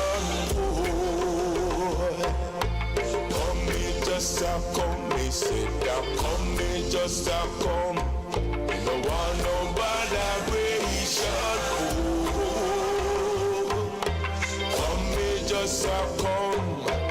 Come me just a come and me no want no botheration.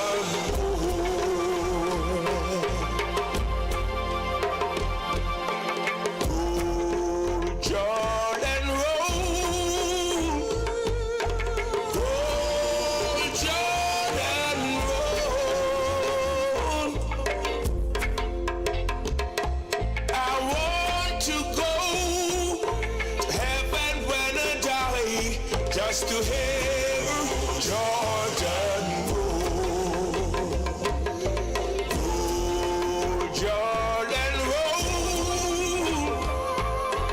Roll, Jordan, roll.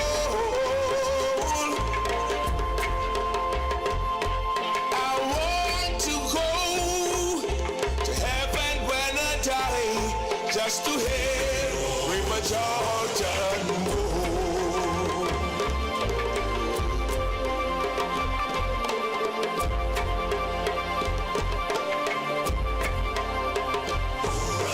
Rock my soul in the bosom of Abraham.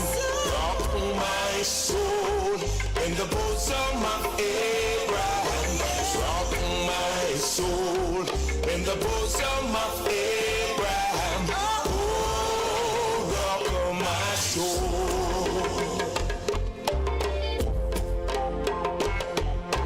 Rock my soul in the bosom of Abraham. Rock my soul in the bosom of Abraham. Rock my soul in the bosom of Abraham. Oh, rock my soul. Swing low, sweet chariot, coming for to carry me home. Swing low, sweet chariot, coming for to carry me home. Swing low, sweet.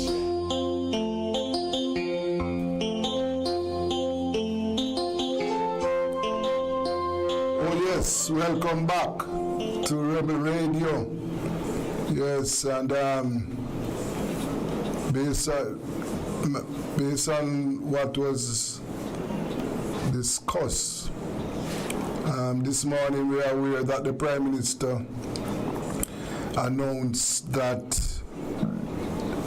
he declared a state of emergency in St. James. Now, this is not the first time since the government has been using states of emergency to fight crime. Anyway, let us talk to a man in St. James, a former councillor, Mr. Harris. Mr. Harris, Glendon, how are you? I'm good, Mr. Richard, hanging in there. Yes. Trying to stay safe in this Yes. violent place. Yes, of course. Violence is turning the town upside down, man. Yes. So, what do you think of the latest measures? It's ridiculous. And you can't be doing the same old thing, the same old way. See all the while and expect to get a different result, you know? Yes. The SOEs has not worked. If you go into Norwood right now, you see the soldiers up there. sitting in their tents and nothing happening, you know. I see the other day they declared state of emergency in Tucker.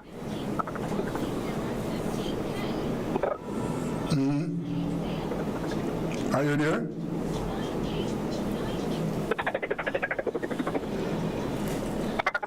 Mr. Grant?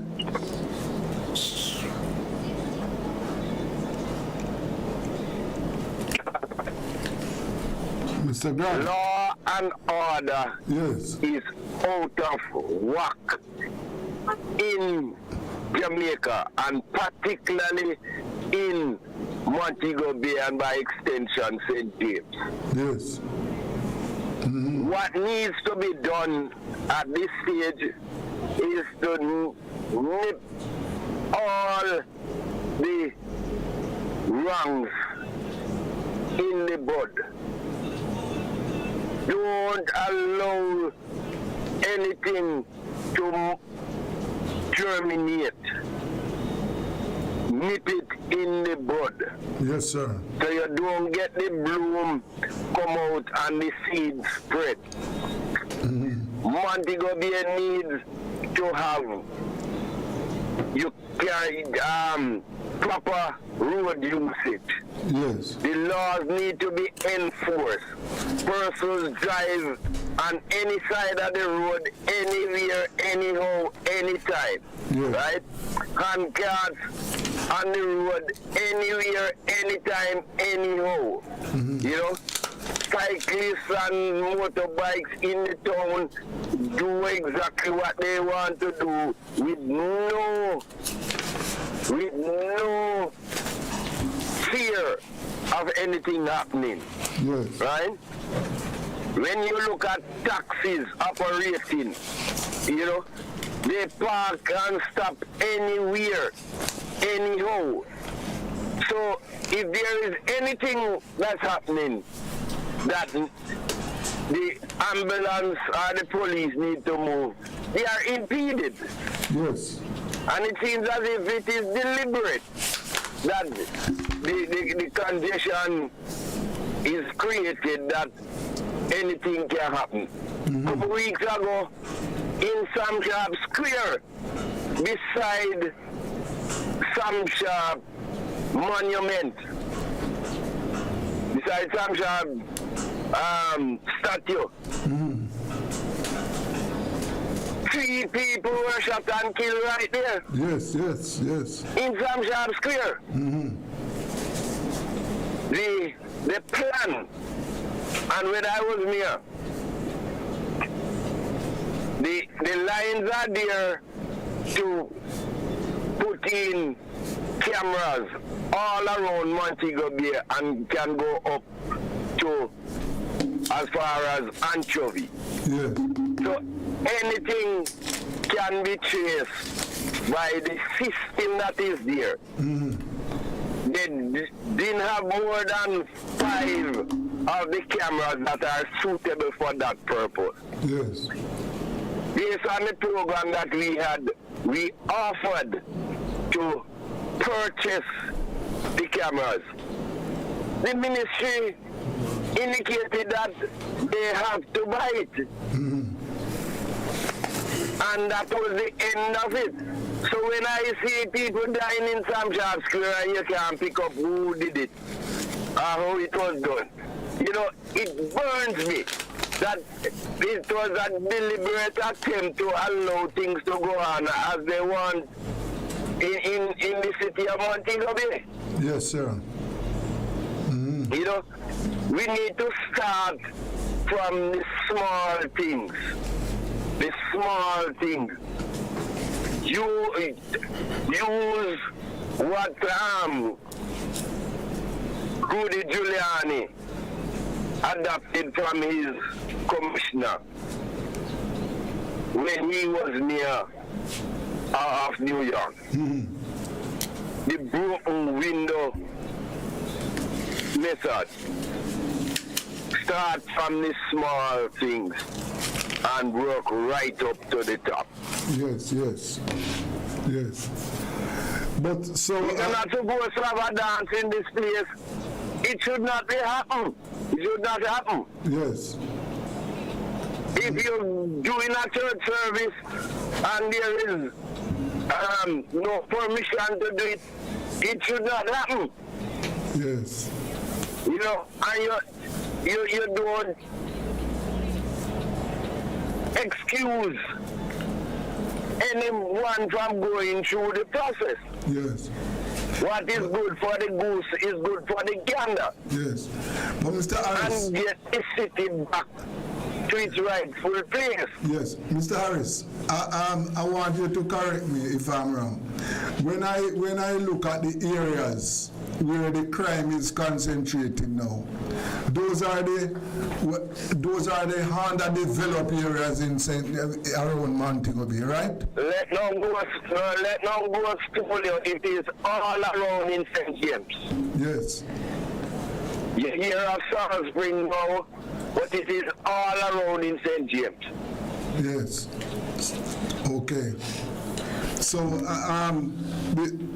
so therefore, the entire city, the entire city is the entire parish. Yes, the entire parish. Yes. And it's spread into the other parishes. Okay. Now, what from where you sit, what do you think is the motive behind this explosion in criminal activity in St. James? Repeat that for me. Yes, I said from your perspective, what do you think is responsible behind the explosion of criminal activities in St. James? Okay.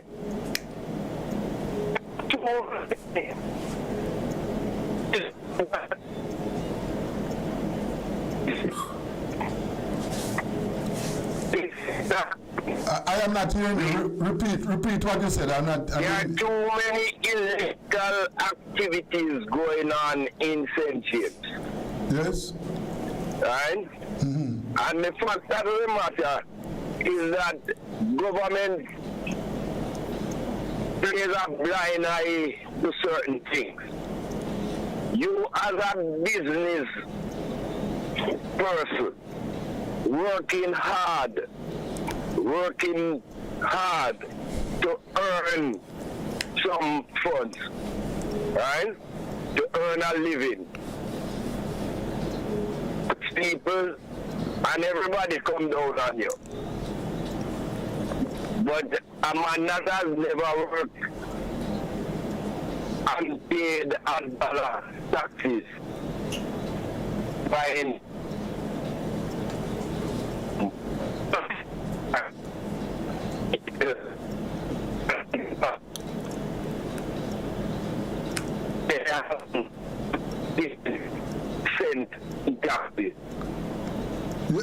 Repeat what you said. A last part of what you said a while ago. Repeat. Just repeat what you said.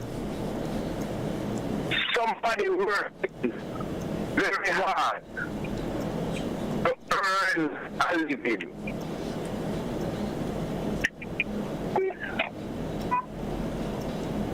Has to hunt those persons.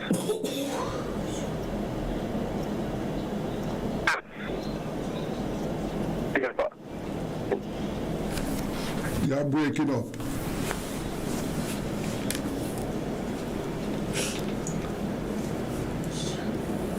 We are talking to former mayor of Mobe, Glendon Harris, but we are losing him.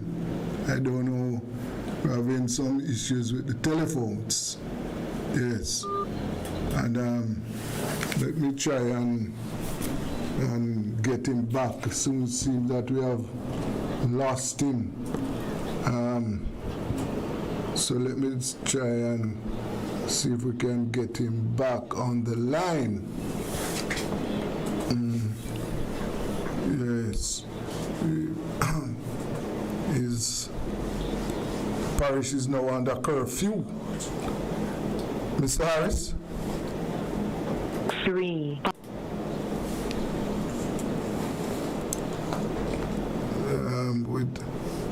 don't know. Look as if he has gone out of reach. let's try and get him back.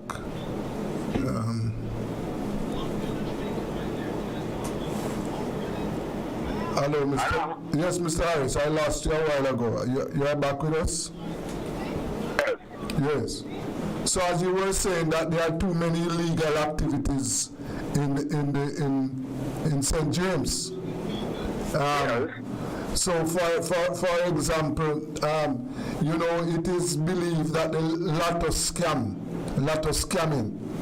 you know, is behind some of the crimes in the parish.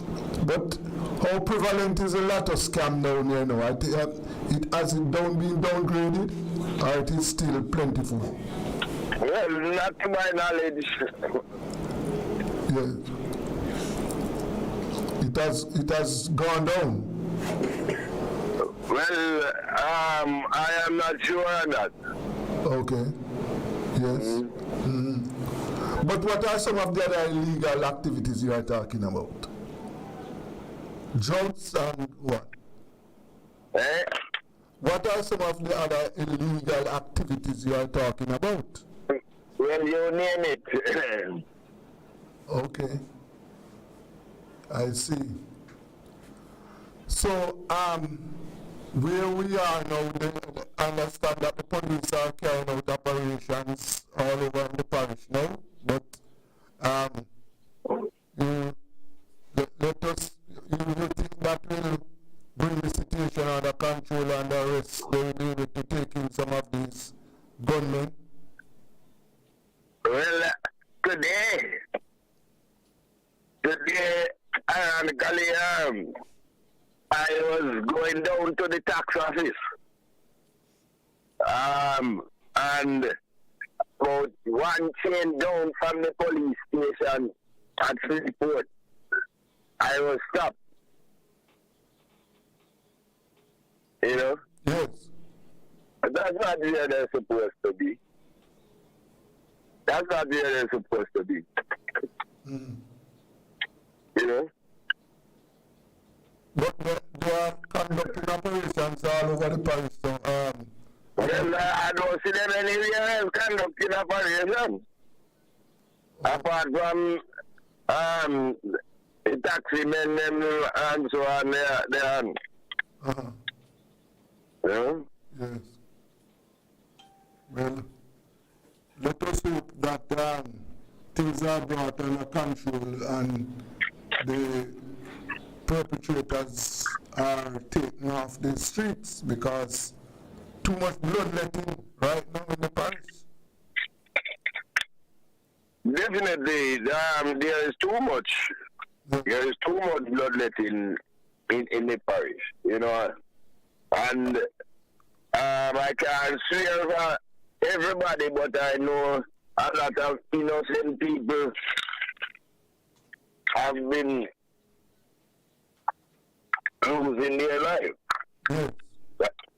You know? Yes, sir. And I wonder now, so these activities, don't you think they will impact the mobilizing tourism capital?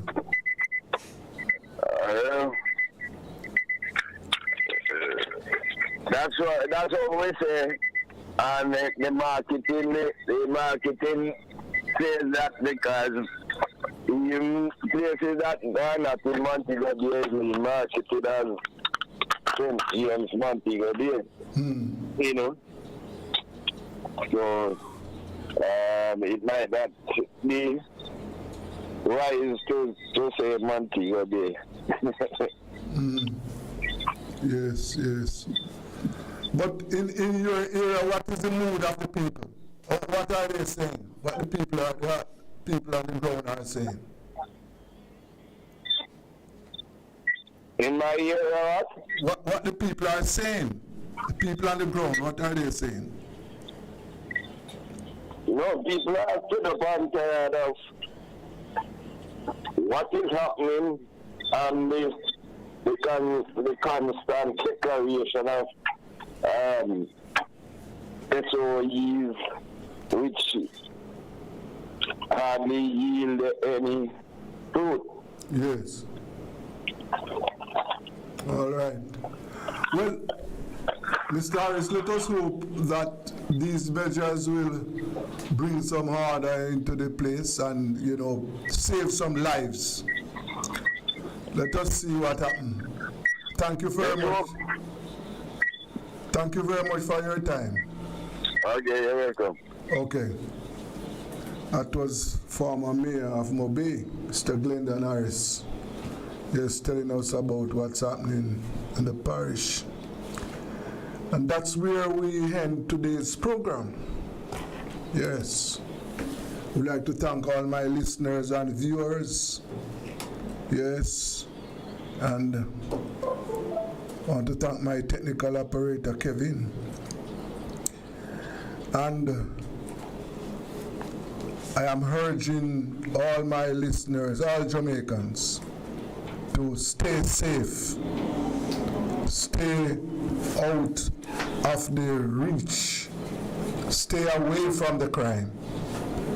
It is too much bloodletting. Stay safe.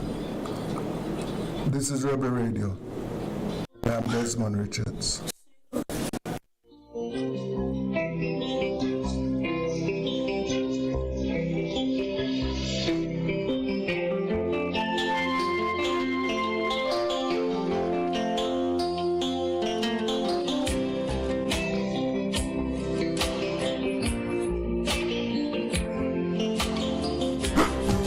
The Everybody Sale at New Budget Supplies. Do-it-yourself professionals and contractors. This is the sale for you.